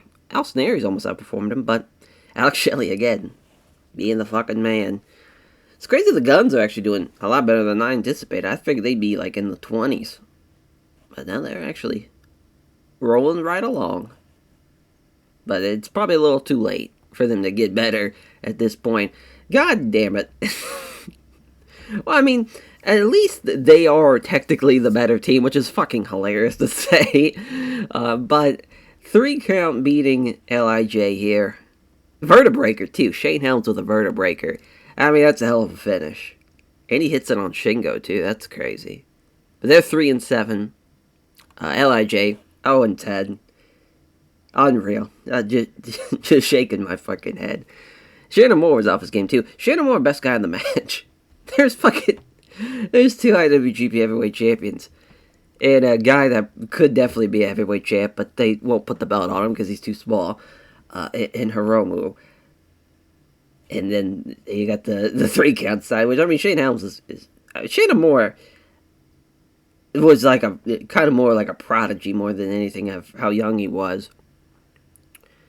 Because, like, that 3 count run, I mean, I don't even think he's 21 during that run. It's just kind of crazy. But yeah, LIJ losing there. Wild. Los Perros de Mal beating Second City Saints. Hector Garza with a moonsault onto a steel. I was close. Slightly better is as far as Perros de Mal, mainly because of Hector Garza.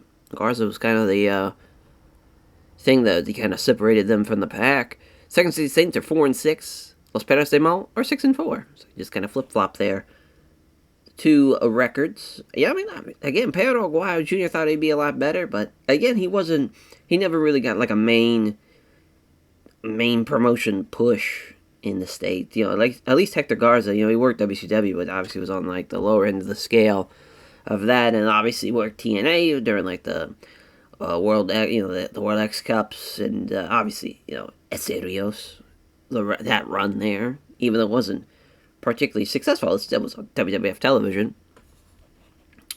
Yeah, I mean, and he worked a fucking WrestleMania too, obviously, but, hey, wild. Yeah, I mean, Punk being the best guy makes sense too. That's a good match, though, for what we needed out of that. Death Triangle making it 9-1. It's still crazy that they lost their last match, but they win here as Fenix and Pentagon Jr. pocketing the win. Obviously, Pentagon Jr. and Fenix leading the charge. Pentagon Jr. getting the win over Damian Priest. Probably would have been a fear factor on Dominic if I had to guess, or maybe even have him break his fucking arm. That'd be kind of a fun finish. But yeah, in Judgment Day, they're now 2-8. Triple X beating the Filthy Animals. That's a huge win. Daniels with an 80, 91 for Rey Mysterio Jr. I mean, yeah, this is actually damn near even. Literally a point difference. It's kind of crazy. As, could have went either way, but it was a point favorite for the Filthy Animals. But it was an upset, nonetheless. Low-key beating Conan. I'm sure Conan loved that. Triple X, though, 5-5. They've now made it to 500. Filthy Animals, 6-4. Kind of crazy, again, how bad their record has been having Rey Mysterio Jr. on that side. Team Extreme beating El Sky Team of Jeff Hardy. Getting the win with the Swanton Bomb over Valiente. Yeah, Valiente with a 45. Not great. Mystico again. Just carrying the Sky Team. Lita almost outperformed everybody on the Sky Team as well. She's rolling right along. Team Extreme, 9-1. They've been great. Sky Team, 4-6. Good little team, though, still, the Sky Team, because of Mystico. Los Gringos Locos making it 9-1, beating the ECW Originals here. This is a huge win. As far as the ECW Originals dropped down to 7-3. Eddie with the Frog Splash over Tommy Dreamer. Yeah, obviously Van Dam and Guerrero, battle the Frog. Well, R-Bar too, obviously, as far as battling of the Frog Splashes. Huge win, though. Huge win. Probably shouldn't have Eddie have the Frog Splash, but it is what it is. Because obviously around this time, it was Art that was doing the Frog Splash. He was doing the Brainbuster. Still, fun match, though. Fun match. Again, Eddie's just been fantastic. A all-star for sure. Maybe even the MVP of this whole thing. Especially of how Los Gringos Locos, if they finish really good. Like they have been. The Brood. Make it a 10-0. They beat the Dudleys. Spike taking the downward spiral. Close, but a win for the Brood. And yeah, they make it 10-0. As far as the Dudleys, 7-3. Not a bad record, but probably going to be on the outside looking in as far as for the playoffs. Our main event, which is crazy because it took forever to get the crowd back into it. If the crowd was into it, we would have been set. You have 288s, a 99, and 100, and an 86. This would have been way up there. A hell of a match. In the Elite beat Team angle, which is probably the right call, obviously, with the performances. I was cool either way. No matter what happened. I probably would have went with the Elite as well if I was booking this. The Brood being 10-0 is still crazy. I think because I wouldn't have had them have this many wins. But they're doing well. You know, at least Edge is... Again, he's leading the pack for them. But the Elite are probably the best unit as far as across the board. We're just, I mean, the weakest guy is an 88. You can't really beat that. They've been fantastic. Nick Jackson getting a submission win, too, is also crazy. Probably the one with the old Meltzer driver, I'd guess. Yeah, I mean, literally a one-match show. If we probably had one of these matches be the Seal of the Show match instead of the Jin X Bang Bang Gang match, probably would have been a little bit better. But it's just something we got to live with. Maybe even Team Extreme and the El Sky team also could have worked too. We're probably going to have two Steel of the Show matches. Probably one here in the middle, then one right before the main. That's probably what we have to do going forward for the Premier League. But 10 shows coming on for the Premier League, and there sits atop now 2 as far as undefeated teams with... actually, 3 teams. Never mind. Yeah, I was thinking... Oh no, Los Gringos Locos, yeah, they have the one loss. So yeah, it is just 2. It is just the Elite in the Brood, as that is our 2 undefeated teams for the Premier League. And now we'll see who could potentially be joining them on the National League side. I mean, Super Generation Army, they're on a hell of a run. So are the Three Musketeers, and unfortunately so is the NWO. 4 Horsemen are also undefeated still, so that they still have 4 teams over there. Undefeated. As, trying to think again who to put over. Oh yeah, but, Petey's getting better. He definitely deserves some love. Go Pentagon Jr. He's been awesome. Yeah, they put over Shannon Moore already. Honestly, Mr. Aguilar, he was great. And, have we put over Van Dam? I don't see his name on this list for at least for a while, so we'll put over Rob too. He's been great. And shit. Yeah, again, financially rolling. Oh, yeah, I forgot what happened there, who was who, but, yeah, I need to sort it out. Sure, nothing serious. I'm just having some fun. Oh, that was a lack of discipline. I'm sure it was a one-off for Ultramantis Black. Yeah, huge success. One major star under the age of 30. Hey, listen. We got stuff for them to grab that brass ring, brother. Yeah, Gordon, which we haven't even used Gordon because we don't really do interviews or anything. That's nice. Nice stuff there. As, yeah, on to the National League's Week 10 show. Alrighty, so as far as for Day 10 of the National League, we've, again, I feel like we just ran, obviously, the Rose Garden Arena. Probably be a good idea to at least run back here again, this time at least maybe. Even in Denver, we could run the Pepsi Center, but about to say, we'll probably run. I always forget if there's a 20,000 seat now. That's right, there's not. We'll go to the AT&T Center. Yeah, that'll work. That'll work. It'll be a sellout. Still there. Hopefully, though, as I was hoping this would get uploaded just for as how long it's, rendering and whatnot. So I was hoping to get it done by Sunday, but now it's looking like, because if it's fucking, I got people working, they're doing some of the work they've done in the bathroom, and it's taken like a month. So basically, during the day, you hear them hammering and sawing, drilling. So it's like, well, I can't record then, because I don't want to, fuck it up with the audio. So basically, for the past, literally since February, every Monday through Friday, pretty much, you could say 9 to 5, basically, has been a kibosh on being able to record anything. So we've been trying to work it out. Hopefully I can get this done, though, before Monday, because, boy, if I can't get it done before Monday, it's going to take forever to get it rendered and recorded and whatnot. So that's going to be great. So that's just keep it going here. As far as Chavo's here, so we'll let him hang out. Damn, sorry, Glacier, but no spots available. Yeah, same thing for you, Chris Adams. Baba passing on how to be a better booker to Kenta Kobashi. Same thing for Kawada. And microphone work to Taue. Zombie Clown getting a lot of heat. I love that. And then basic and safety training for those three. Oh, Shea Douglas and Goto got into a heated argument. Which is hilarious. It's stunning. Steve had a backstage heated argument with Joey Wada. Which, again, is hilarious, as those two obviously never had an interaction. And not in here with Demolition Crush and Brody King having a heated argument. Yeah, again, just everybody's so fucking hostile on the National League side. But then Suzuki gave the locker room a lift when he unveiled a series of spot-on impressions of some of his colleagues. Fantastic. Oh, creative finish for Michael Hayes that we'll never be able to use. Just great. So for this main event, New Day Evolution's a good call.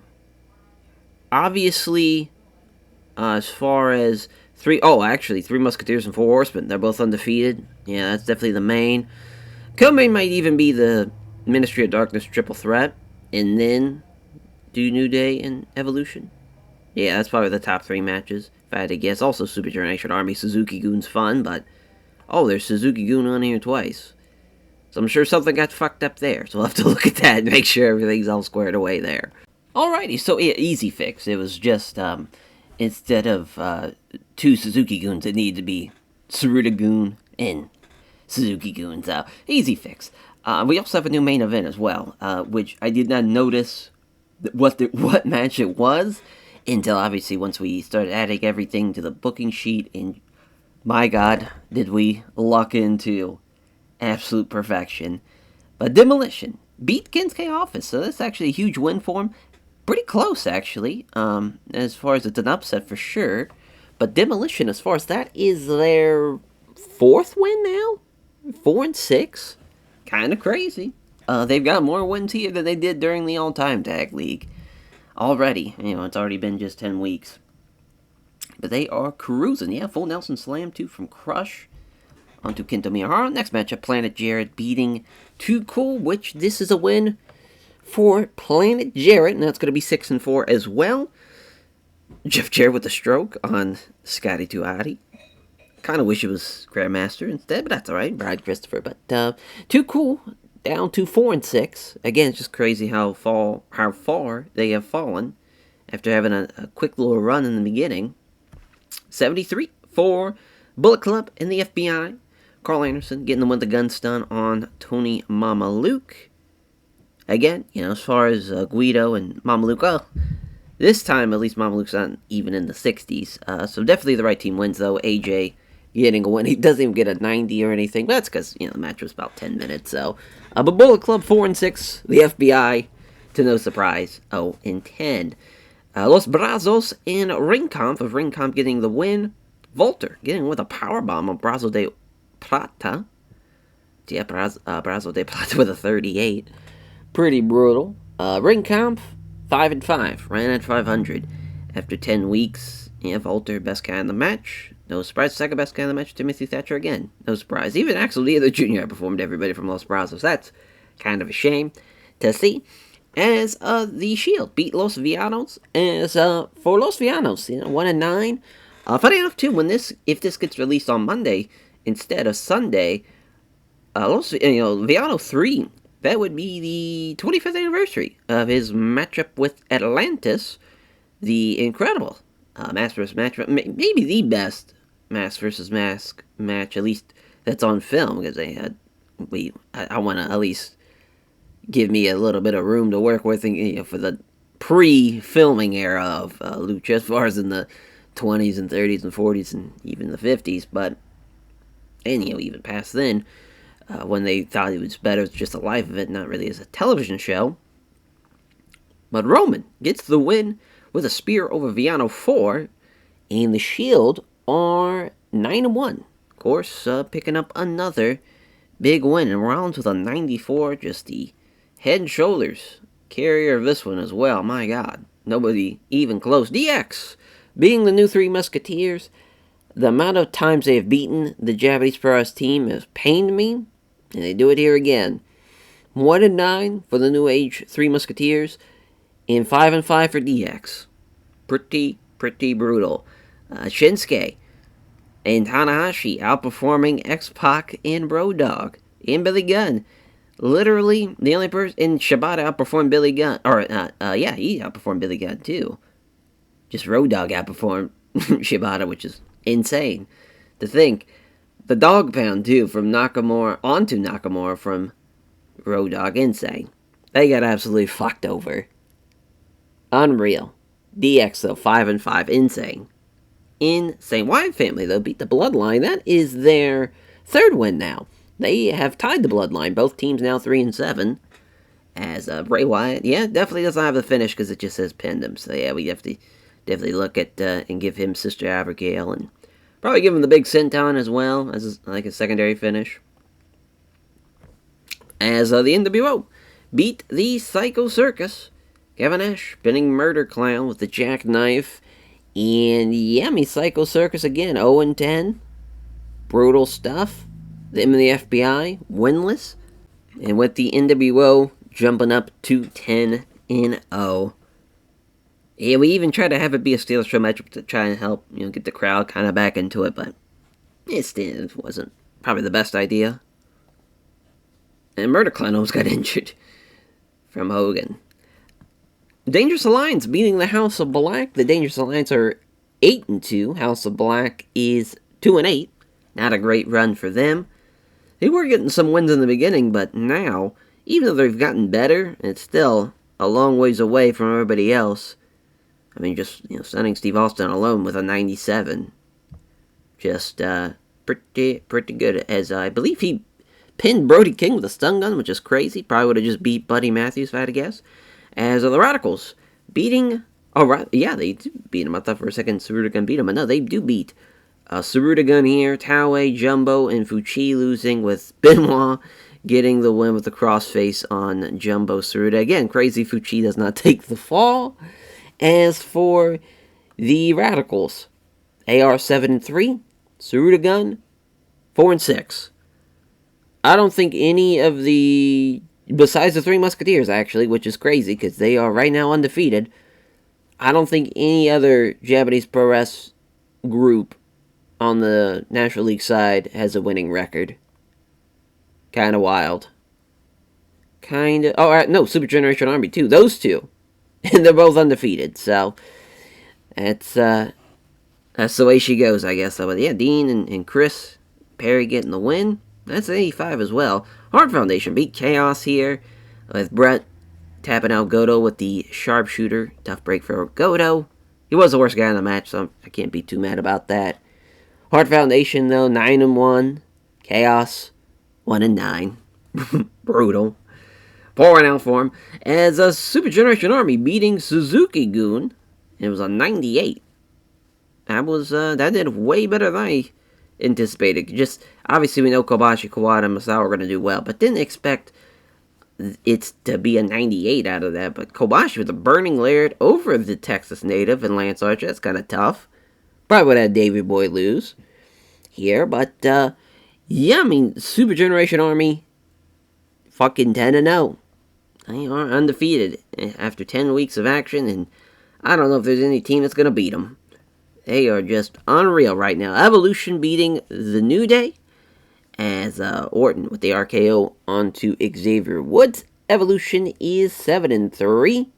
The New Day are also 7-3. They dropped down to 7-3, and yeah, Big E did a little bit better than Orton, or Orton did a little bit better than, but he did a little bit better than Batista. And obviously, Hunter, best guy in the match. Woods, worst guy in the match, so he takes the pinfall. Makes sense there. Ooh, Bam Bam's got a kidney infection. Now that's tough. Because as far as who do you replace Bigelow with, if anybody? Maybe, Candido and Storm kind of did, like they were kind of teamed in ECW around that time. And they might even, if I remember correctly, teased Storm being involved. And then I think Candido turned on him. And then that's what brought in the Impact players together as far as, then that's, that feud started with the Impact players and the Triple Threat. Because it was, Francine and Dawn and the whole thing. But Ministry of Darkness, though, getting the win nonetheless. Bradshaw with a clothesline from hell onto Shane Douglas. Ministry of Darkness are 9-1. I think I've been saying that they have 2 losses on another team that only has 1 loss. And they have been rolling 4. Triple Threat, though, 7-3. Playoff hopes a little bit on the, I wouldn't say completely out, but if Bam Bam's out with anything serious amount of time, that kidney infection, it's not going to be looking too good. Not going to be looking good there. As the Three Musketeers beat the Four Horsemen, as what a huge win here. I mean, the Three Musketeers now also undefeated, also 10-0. Hell of a match, though. I mean, obviously, this definitely could have happened around more the early 90s. As far as when like Chono and Muto were NWA champion, obviously Oli wouldn't have been a part of the Horsemen then, but definitely could have happened. Definitely could have happened. It would have been pretty awesome, especially Arn and Rick like working with all three, the Three Musketeers, or would have been great little singles matches. I know Flair talked about working Muta and he really enjoyed it. I don't think he ever worked Chono though, or Hashimoto. At least not like a big time program, because obviously, really WCW didn't utilize obviously those guys besides Muta, but and obviously then too. I mean, he wasn't. And Rick, I mean, he'd work sometimes in Japan around that time, like obviously the Tatsumi Fujinami match, but nothing like a long program or anything with any of the big names of the time. But yeah, I mean, Rick, best guy in the match. Honestly, wouldn't have been surprised if they would have won. It's just Oli was the worst guy in the match. We might try Tully again, just to test it, to see maybe if that's a better lineup. At the same time, I think this is the lineup I've always wanted. I figured Oli was going to be the worst of the three, and it's been pretty accurate so far. But yeah, I mean, 10-0 for Three Musketeers, 9-1 for the Four Horsemen. We just had to have this be the main event. I'm glad I at least got an 85. Freebirds and Von Erichs. 18,000 people at the AT&T Center. Terry Gordy beating Kevin Von Erich as well. Love it. The Von Erichs did outperform them. Yeah, especially as like a team. Michael's off his game.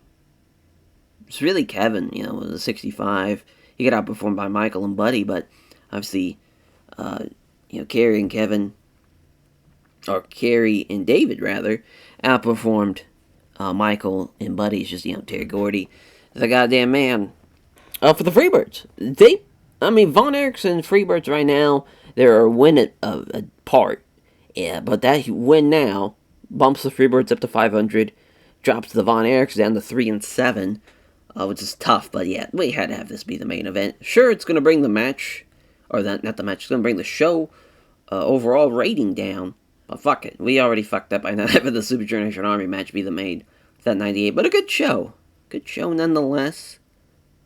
Again, it's crazy that now the undefeated teams, it's now just NWO, Three Musketeers, and Super Generation Army. From the National League side, for the Premier League side, it's right now, it's the Brood, the Elite, and now, as far as Los Gringos Locos, down, Team Angle, down. It's just those 5 teams now. Kind of wild. Kind of wild. But that, at least, is it for Week 10's shows. Now, as far as, let's see who to put over here. I believe we've put over Rollins already. Oh, no, I don't see his name on here. All right. We'll put him over. We will put over... see, Arn Anderson. I think that's well deserved. He's been busting his ass. Yeah, we've put over the Musketeers. I think all of them now. At least at one point we haven't done Muto in a hot minute, so maybe give some love there. For Gaiji Budo. I don't see Terry Gordy on here, so yeah, we'll put over Terry. Just to seal it. I mean, the kidney infection for Bam Bam, that's going to be interesting to see how long he's out for. Yeah, he's out for 3 weeks. So, yeah, I think we're just going to have him lose those 3 weeks, or at least it's still going to be, they're going to still at least give him a chance to at least win. We'll do a handicap match instead, but that's brutal to miss out on 3 weeks and maybe 3 losses, and that's going to maybe push them to, man, that's going to be 7-6, potentially. That is extremely tough. Extremely tough there for Bam Bam and for the triple threat. Damn. Listen, false. Oh, blatant lie. Oh, boy. Yeah, boy. Yeah. He screwed up. He's got to face the consequences. Oh, there we go. At least we brought the locker room back with us. Hopefully David Boy, yeah, I'm sure it's a one-off. Yeah, huge success. Alright, well, that went down well. Yeah, this is weird because obviously Douglas and Dean, Dean Douglas, but I'm assuming, I don't think Shane had any beef with them leaving him. I know, like, Shane had kind of found out in a weird way because they were, like, at the, Titan Towers, like, working out in the gym, and, like, people in the office, like, saw him be like, holy fuck, it's a fucking WCW champion, and, Dean and Eddie and Saturn, it's working out. But that, it was going to be an even bigger exodus, obviously, but Shane kind of got put on the kibosh. Conan was on the kibosh as well. I think Kidman's contract was still, like, had time left, and that's why he wouldn't go. And I think Ray was the same way. So I'll just say, yeah, as long as they remain professional. Alright. Yeah, I'm glad it wasn't worse. Yeah, it sucks that he's out for 3 weeks, but it could have been a lot worse. Why is Ariana Grande in this? Oh, they just used her picture. That's a choice. But yeah, as far as 10 weeks have come and gone, 20 shows now have been ran. We kind of get a good feel of who's going to be in the top teams, for sure. And now we'll see. As far as the next 4 shows here, as far as weeks 11 and 12, we'll round up this episode. And now we'll see how the triple threat can do without Bam Bam Bigelow as well, as that's a tough, tough blow. But if anyone can do it and overcome it, maybe the triple threat. We'll see. Alrighty, so slight change of plans, as I've kind of added all the episodes parts up now into as far as for the rendering. Just realized we're now 3.5 hours in, and that's not even finishing these 2 shows or another 2 shows. So I figured, let's just save everybody the hassle, end this episode with these 11-week shows, and then we'll start off the next episode running the 12th shows. Then we'll run back down the standings so everyone's kind of a bit of a refresher for everybody. And yeah, I think it'll help things out that way, it's a little bit more not so crazy as far as with the time here. But oh yeah, we always do this. Don't need to do that. I believe now we've hit all the major areas of the U.S. Now, at least, besides Puerto Rico. Well, yeah, we can. Let's hit the Southwest again. It's been a couple of months. It's time. It's time. 24,000 again. We can run the Staples Center. I always love that. Yeah, we did run there last time, though. So we might run, oh, wow. The Marriott Center. Provo, Utah. Where the fuck? Would that be...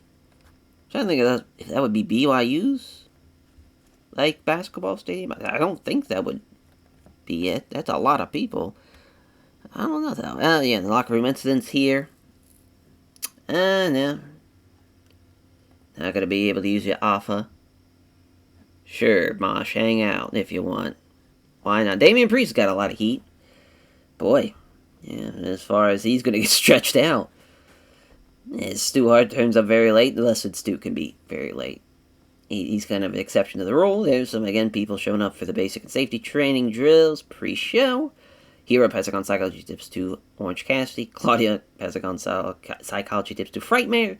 Carl Gotch passing on microphone work to Joe Malenko, not like it matters. And then Pac finds a Discord of karaoke machines, and he definitely would sing like Last Resort. His Lita was in fine form before the show, keeping everyone in a great mood, hilarious road stories. Yeah, I bet she fucking did. And then Old Man Daniels pulls a rib on everybody and had everyone laughing. What a fun time it is over on the Premier League side. Brian Pillman got the argument with Shannon Moore. We just have Brian Pillman here just as a, when he showed up to be like, hey, let's hang out. It's like, oh, we might as well sign him in case, one of the Hart Foundation gets hurt. And now he's starting fights with Shannon Moore. Just great. Just great. Alrighty. So as far as, for the main event for this show, Gen X and the Brood's probably going to be the best thing on this show. What are the Elite doing, though? They were taking on the ECW Rituals. That could be a good co-main. But, yeah, I'm going with Gen X and the Brood. That might be the Brood's first loss. We'll see if I'm correct in that theory. Alrighty, so we open up with Triple X beating the Spectral Envoy, which now, Triple X are above 500. They're 6-5. They have really just been surging. Christopher Daniels is almost in the 80s. Again, Elite Skipper's 70. Low-key almost in the 70s. Good little trio. And being 6-5, not bad at all. Los Gringos Locos beating LIJ 0-11 for LIJ. Los Gringos Locos 10-1. Just pains me. Pains me at this point to see how my boys have been massacred like this. So the Kaientai, DX, and the Bang Bang Gang, I figured I probably should have put that way higher, obviously, the previous match, but I figured at least get this out of the way, and maybe if it kind of cools the crowd down, maybe we can get it back up, so it's kind of like an ebb and flow thing. But a broken toe for Colton Gunn, not the worst thing that can happen, since we got Jay White waiting in the wing, waiting to pop up. But Kaientai DX do get the win, so still no win for the Bang Bang Gang, as they're now 0-11 as well. Kaientai DX, though, 4-7. Team Canada beating the Jurassic Express. I think that's the right call. Marco Stunt's injury really taking a big toll on him. So yeah, they were already pretty much struggling. Now that definitely doesn't help them. But yeah, it's now 1-10 for the Jurassic Express. For Team Canada, 4-7. So they're maybe making a run for above 500. El Sky Team getting the win here over Best Friends. They are now 5-6. Mystico with the La Mystica over Chuck Taylor. Probably would have had Trent again lose, but is what it is. Best Friends 1-10. I figured they'd at least get some wins. It's been wild to think they've only had one. Death Triangle, though, beat LAX. This will be 10-1 for them. LAX dropping down to 3-8. Not a great run for them. For Death Triangle, though, just the Lucha Brothers leading the charge. Still Crazy Pox, only a 66. Second City Saints beating Team DK. Colt Cabana with Colt 45 over Zack Sabre Jr. This was the technical masterclass matchup, and yeah, still need a little warming up. Which is funny because now the crowd is still warming up. As Second City Saints, they are now 5-6. Team DK 1-10. Very tough break for them. I mean, yeah, just a bit of a coin toss, really. Just, Punk slightly better than Zack Sabre Jr. and Shane Ace slightly better than Ace Steel and Cabana, so it was probably the right team to win. Boy, oh boy, this should have been way lower as well. 3MB in the Monster Express. This was the Steal the Show matchup, too. Hilarious idea. As for the 3MB, they get the win. They actually beat the Monster Express. Obviously, if this was me, Monster Express would have won. Even though it's pretty much just Ricochet out there, performance-wise. Uha Nation's doing his thing. He's not, fortunately, over enough. And Tozawa's on the struggle bus, big time. And he takes the finish from Jinder Mahal, too. This Akira Tozawa. Which 3MB now are 4-7. Los Perros de Mo beating the Judgment Day. Hector Garza beating Dominic Mysterio. Yeah, obviously with the Judgment Day, they have been struggling 2-9. Not a great run for them. For the Los Perros de Mal team, they are at 7-4, though. Pretty shocking, to be honest. I did not expect them to do as well as they've been doing. But they've been outperforming teams, though, so I can't really, as far as they've been credible wins for sure. They outperformed the Judgment Day here. Can't put it past them there. OG Bloodline in the Kings of Wrestling. This is a really good match. Probably could have been even higher on the card. Claudio's really hitting his stride now. He gets in with the neutralizer as well. So as far as the OG Bloodline, they're 4-7 for the Kings of Wrestling. They're 7-4. So a little flip-flop there of the two. But yeah, I mean, especially if Claudio's going to perform like that, Larry Sweeney's even getting close to the 60s. That might be a dark horse team if they can get some more wins together and beat some pretty big-time teams. Blood Generation beating 3 count as Shima and Ricky Doi, Masato Yoshino. They get the win. Honestly, a little bit of an upset. Mainly for how bad Shima's doing, as far as compared to, like Shannon Moore just barely got outperformed by Naruki Doi. It really comes down to how much Yoshino's better than, like, Shane Helms. Since, obviously, Evan Courageous is, like, 10 points better. Yeah, I mean, it's a believable win, but it's close. I'll say that, as far as with the performance ratings. Blood Generation, though, 8-3 for the 3 count team. They are 3-8, so at least they're stuck with 3. It'd be kind of fun if they end out the tournament with 3 wins. Rey Mysterio Jr. beating Adam Cole here as Filthy Animals in the Undisputed Era. What a match. What a win. It's an 88. Filthy Animals, they are 7-4. Undisputed Era, they are 6-5. So they might go back down to 500 or even below 500 here, the way things are going. And 89 for the Elite in the ECW Originals. And how about that? The Bucks and Kenny keep it going. As far as they're 10-0, they're 11-0 rather. Excuse me. They're 10. Or I don't know why I thought. I don't know why I said 10. Yeah, they're 11-0. Doy. As far as with Kenny Omega getting the win over Tommy Dreamer, Kenny with a 99, Nick with a 93, and Matt with an 83. All of them did better than the best guy in Rob Van Dam. 87. Some more 80s. Says Team Extreme of the Dudley Boys. I mean, this is perfect. Exactly what the King of Trios is all, or the all-time trios, rather, is all about. Obviously, a team that had their history, these two, and especially when Spike joined the fray in 2001. They probably could have done a lot more shit like this at the time, but they, kind of opted to go away from it. Jeff, though, pins Devon, the Swanton. Yeah, Jeff with an 89, 82 for Matt, 77 for Bubba, and 74 for Devon. Because, really, the TLC match of Mania was kind of like the final nail in the coffin for that kind of story of the Dudleys, the Hardys, and Edge and Christian, which is weird because then, like, during literally the month before that, and the whole, basically, March and really even some of February, but mainly March, like, Rhino joins Edge and Christians in their wreck. Lita's obviously been there. She's been the kind of longer tenured of the newest of the three, kind of to turn it into trios. But obviously, Spike also debuted around the same time, with ECW closing out. Just weird. Weird they never really opted to do anything with that. But, I mean, at the same time, though, the big blow-off at, WrestleMania 17, you can't really complain about that. Especially with that match. But, yeah, Team Extreme, they are 10-1. Dudley Boys, 7-4.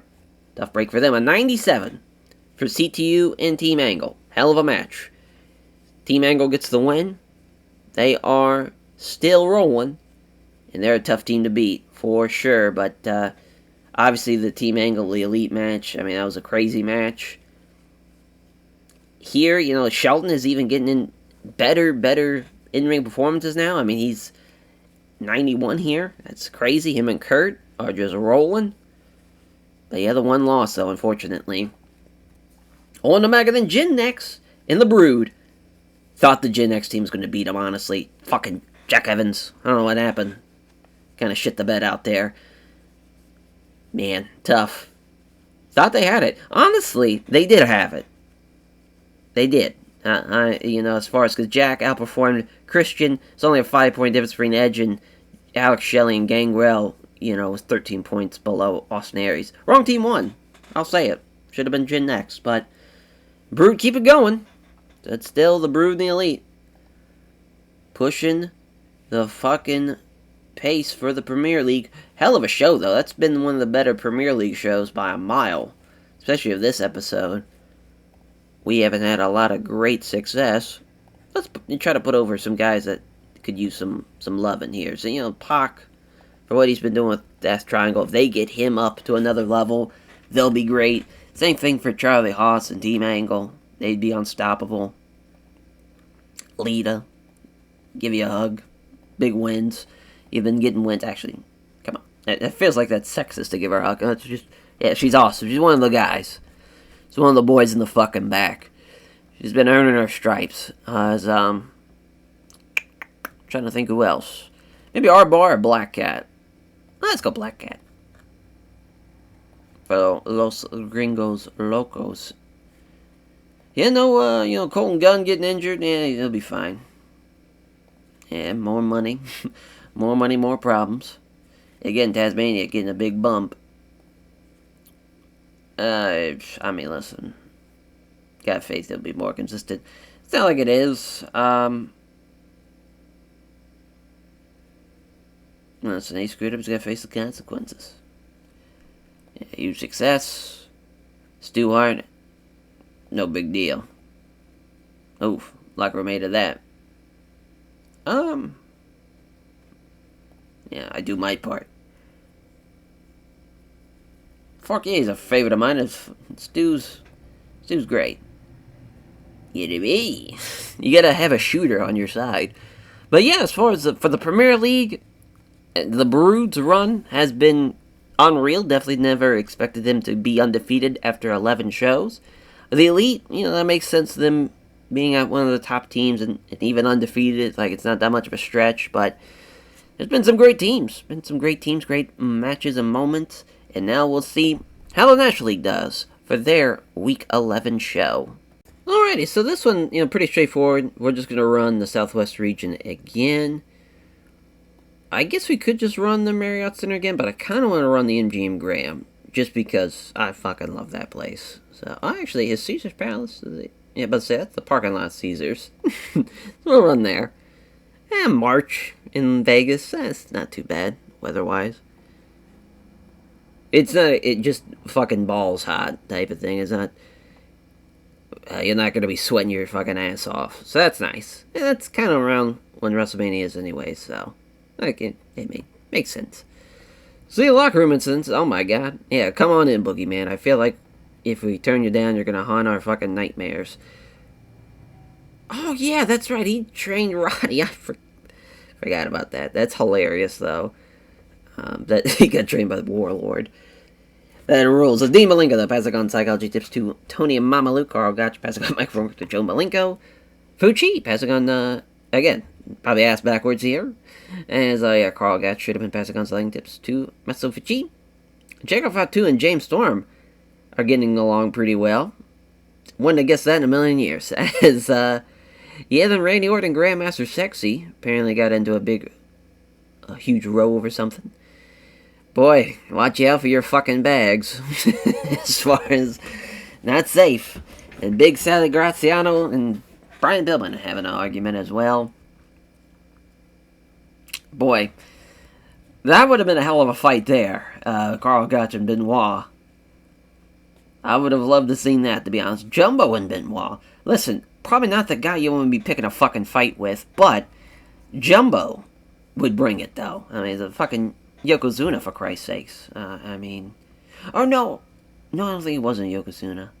Tenryu was, but I know he was a sumo... He had a sumo background, but I don't think he was a Yokozuna. Bobby Heenan. And he's trying to bring in Demolition Crush in for some backstage team building stuff, but it just annoyed him. Oh well, Eric Rowan brought for Wrestler's Court, making a mess backstage and not cleaning it up, annoying everyone else. So he was sentenced after being found guilty. Had to clean it up and buy drinks after the show. Tully Blanchard brightened the backstage area by simply being so cheerful and fun to be around. Way to go, Tully. And then he's passing on selling tips to his son in Psycho Clown. Oh man. It's the Click. It caused the meet backstage and they pulled a mean little rib. I'm assuming they cut his hair or something. Pulled a fucking plane ride from hell rib. Yeah. Boy, that locker room, that is some shit disturbers on that National League side. Lord have mercy. Thank God we got out of that in one piece. And for the show, though, I believe our main event's going to be the NWO and the Radicals match, to be honest. I feel like that's the best thing we can have. NWO undefeated still, but I don't think they might not be after tonight. Though the Three Musketeers and the Hart Foundation's a really good match, too. Torn between those two. We might go Musketeers and Hart Foundation, though, just because I feel like that might be the better match of the two. But yeah, that's our main and co-main. Alrighty, so we have Chaos in the FBI. Thank the Lord above that the Chaos team wins. As I had a feeling they were going to win, but you never fucking know. But he actually gets a submission win to Okada with the red ink, which is hilarious. At least it wasn't with the money clip. 67 though, for that matchup. Actually did better than I thought it was going to be. I thought it was going to be like in probably the 40s, because just not enough overness. The handicap matchup, they fucking did it. They won. 2-on-3, doesn't matter. Triple threat, pull it off. Even though Malachi Black outperformed him. It's just Buddy Matthews is so bad. Insane. So they're not going to drop potentially below 500. They're going to stay afloat. They're now 8-3 with that win. That is insane. House of Black, I'd probably just pack it up after that. That's insane. But the Dangerous Alliance beat the Freebirds. I'm sure this is awesome for Austin to see. To work with the fucking Freebirds. Poor Michael Hayes losing here. Yeah, it's a technical masterclass matchup. That's why Michael was horrendous in it. But we needed a match to kind of fit this. And I figured Steve would do well, and he did. And Rick did well as well. Rick Rude and Bobby Eaton did well. Kind of hurt the Freebirds a little bit, but I figured Dangerous Alliance would be good enough to carry them. And yeah, that was exactly what happened. Boy, oh boy. This one. Los Brazos. Los Villanos. Obviously, this probably should have been in Mexico. But we'd already ran Mexico. I felt like, yeah, we're in the Southwest. It's not too terrible. We're at Caesars.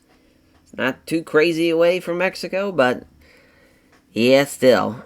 Oh, he's burnt out. Viano 3 just burnt out. Just, hey, man, we fucking suck, type of thing. They lose, too, which is just brutal, because they outperformed them. Yeah, just Viano 3 stunk it up out there. Was it just overness? Is that what it is? Yeah. Brought the crowd down, too. Brazos was the one who caused the burnt out. That's crazy. Some of those we probably have to just take away, because they just don't make any fucking sense. Ringkampf, though, beat Planet Jarrett. This is actually a huge win for Ringkampf. Planet Jarrett, they were 6-4, so now 6-5. Big win. Big win for sure. And Volter and Timothy Thatcher, they get the win. With Timothy Thatcher and Axel Dieter Jr. As, Thatcher with the London Bridge falling down. So 71 for Demolition and the 3 New Age Musketeers.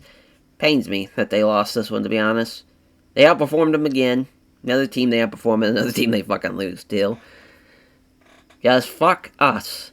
Right? Jesus. The Demolition Axe, though, surprisingly doing pretty well. I don't remember him doing that well in the Tag League, but here in the All-Time Trios League, he's doing actually pretty well. Bullet Club, beating Too Cool, much needed win. Too Cool just keep their losing streak. AJ with the Styles Clash on Scotty Too Hottie. Tough finish, as far as Scotty getting dumped on his fucking head, but yeah, and everyone on the Too Cool side wasn't even above a 60, so they're actually one of the worst teams in the National League, I know, weirdly enough. Just off of performances. Von Erich, though, beat the Suzuki Goon team. That's kind of wild. David Von Erich winning with the Iron Claw over Lance Archer. I'm sure he gets a kick out of that. Losing to a Von Erich. I mean, David Boy probably should have. Well, Lance Archer was the worst guy. He was really off his game, too, so not too bad. David, though, him and Suzuki, which that'd be probably an awesome match, honestly. David Von Erich and Minoru Suzuki, because David, a big dude, big, could move. Suzuki, as far as he could have good matches with kind of bigger guys. He's not someone that doesn't have to have somebody that's kind of smaller than him.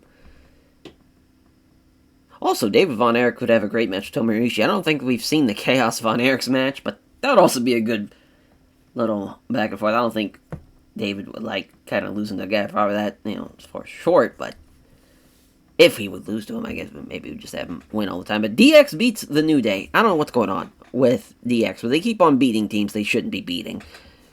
Billy Gunn, again, worst guy in the match. X-Pac got outperformed by Big E. Still, doesn't matter. Fucking Kofi and Woods and Big E outperformed 2 of the 3, and yet they still lost. Insane. DX are, I want to say now 500. Actually, I forgot to write their shit down. I want to say they're 500 now. They might, well, no, that's not possible because it's been 11 weeks. I think they are actually 6-5. I believe. Don't quote me on that, but I believe they are 6-5. I wish I can just click on one of their, and see the match history from there. It'd be a lot easier to tell, but they get the win nonetheless. For the New Day, though, man, I mean, a tough break. I believe they're now, 8-3. I believe they're 8-3. As well, I didn't write theirs down either. The Horsemen, though, beating the Bloodline as Flair pins Jacob Fatu with the Schoolboy. Yeah, probably wouldn't have won the Schoolboy. Probably would have got a figure 4 on Tama or Spinebuster from Arn Anderson type of thing. But yeah, obviously the better team there. Yeah, I would have done the same thing. 79. That was 69 for Psycho Circus, the Ministry of Darkness. Every time I guess they're just too over to be in a Steal the Show matchup. For Bradshaw and Taker and Simmons. Yeah, the Circus didn't have a chance. Now, if this show was ran at Circus, I mean, Jesus, we'd have to put them over. 77, though, for Evolution in Kinsuke Office. Fun little match here. Triple H pinning Kento Miyahara with the pedigree. Yeah, Triple H, best guy in the match, which is kind of wild, though. I mean, Kinsuke Sasaki, probably should have been a little bit better than a 64, but is what it is. Better team gets the win, though, overall-wise. The Shield and Sarudagun, as the Shield get the win. Spear from Roman on Master Fuchi. Finally, Fuchi's taking some losses. But yeah, Roman gets outperformed by Taue and Jumbo. Ambrose, worst guy for the Shield. It's an 81, too. 79 for the Super Generation Army and the Wyatt family. Masawa picks Luke Harper up from Emerald Flosion. That's fucking insane. The big guy to be hitting that on. But yeah, 79, which is, I'm assuming because it was just not enough time. This was over 20 minutes, so still probably could have gotten a world-class rating. God damn it. Still undefeated. And Nash beats one of the vanilla midgets, too, just to salt in the wound. Brutal. Probably shouldn't have been Steal the Show, but at the same time, I just knew the Radicals, they didn't really have a chance here, unfortunately. Even though they should have won, they outperformed them. That's the way she goes. Fucking NWO. But the Three Musketeers in the Art Foundation main event delivers it the big way. Brett gets the win over Masahiro Chono. So down goes the Three Musketeers. There is only one undefeated team left for the National League after 11 weeks since the fucking NWO. Oh no, it's 2 teams rather. Excuse me again. I always forget about the Super Generation Army. But there's 2 left for the National League, NWO, and Super Generation Army. For the Premier League side, it's 2 teams as well. The Elite and the Brood. There's still 4 undefeated teams left. Hell of a win, though, for Brett and Owen. Very, very close. They got outperformed, but I'm cool with the upset. Just for the sake of excitement. Hart Foundation, though, what a huge win. That's going to help them out a lot to have a tiebreaker win over a team that was undefeated. Like, that's massive. It's going to help them out tremendously. Because just like that, they have shot up to near the top of the standings with that win. As far as them and the Horsemen, them and the Ministry of Darkness, there's still some big matches left for them, but depending on what happens with them and the NWO as well, and them and the Shield, obviously them and Super Generation Army, but it's going to be interesting to see who makes the playoffs, because now we're getting into, it's not so clear cut. Now it's going to come down to tiebreakers and who's beating who, who's got the better wins as far as off of records and whatnot. But boy, that Los Brazos, Los Villanos match stunk. But thank God for that main event. Shout out to Caesar's Palace. Always fun vibes. I'm about to say, we haven't put over Flair in a hot minute, so do that.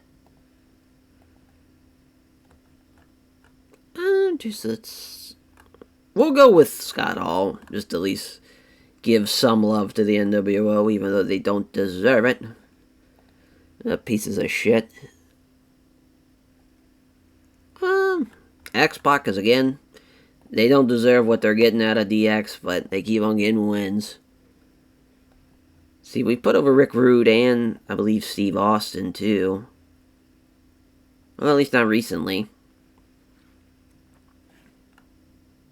Honestly, let's give a hug to Chris Candido and Shane Douglas. They went out there. Alright, yeah, we'll just tell they're awesome. Yeah, just crazy. Down one man, and a big man in Bam Bam Bigelow, and they still pull off the win over the House of Black. Unreal. Yeah, burnt out. What, he lost his fucking smile? Out for basically the rest of April. No, not really, actually. Just half of April. Still, though, not great. Not great. One of the other Villanos is going to have to step in. Pretty brutal. I will sort it out. They're just having some fun. Come on.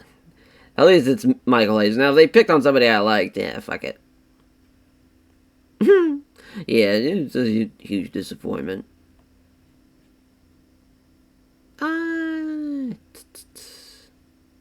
Yeah, it doesn't address it. His career will suffer.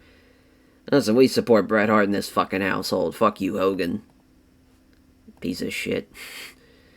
And, honestly, this is definitely dickhead Shawn Michaels era, too. Yeah, Shane Douglas, hey, is what it is. I mean, people, they still defend that, where it's just Waltman gave him the thumbs down.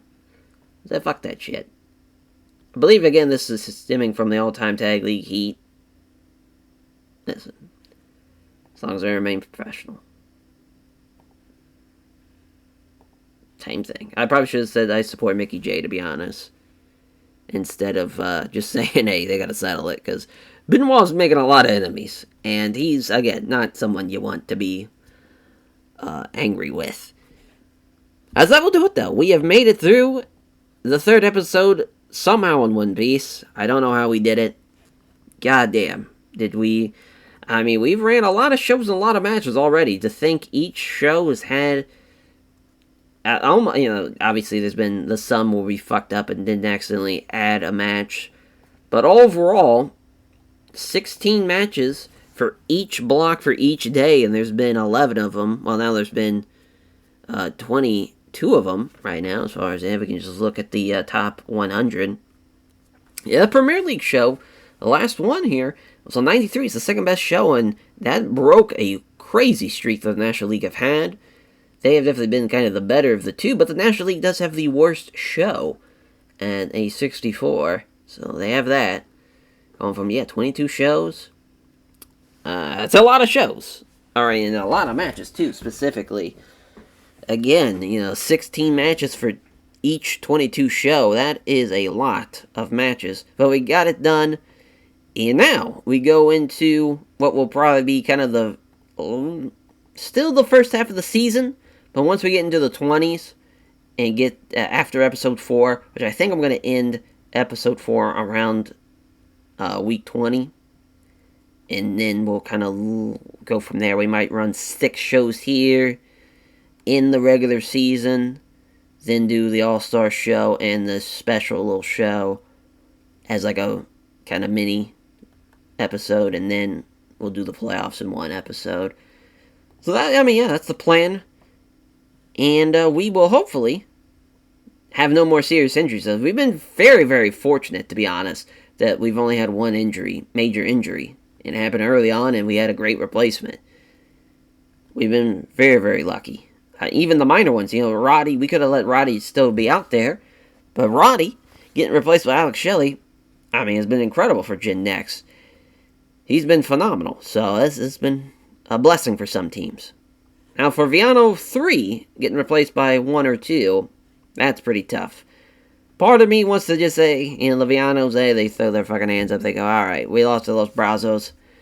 We don't want to do it anymore. We fucking forfeit. But I don't think that'd be fair. So, we'll see what happens, though, for the rest of the tournament. And we'll catch you guys next time. Take care, everyone.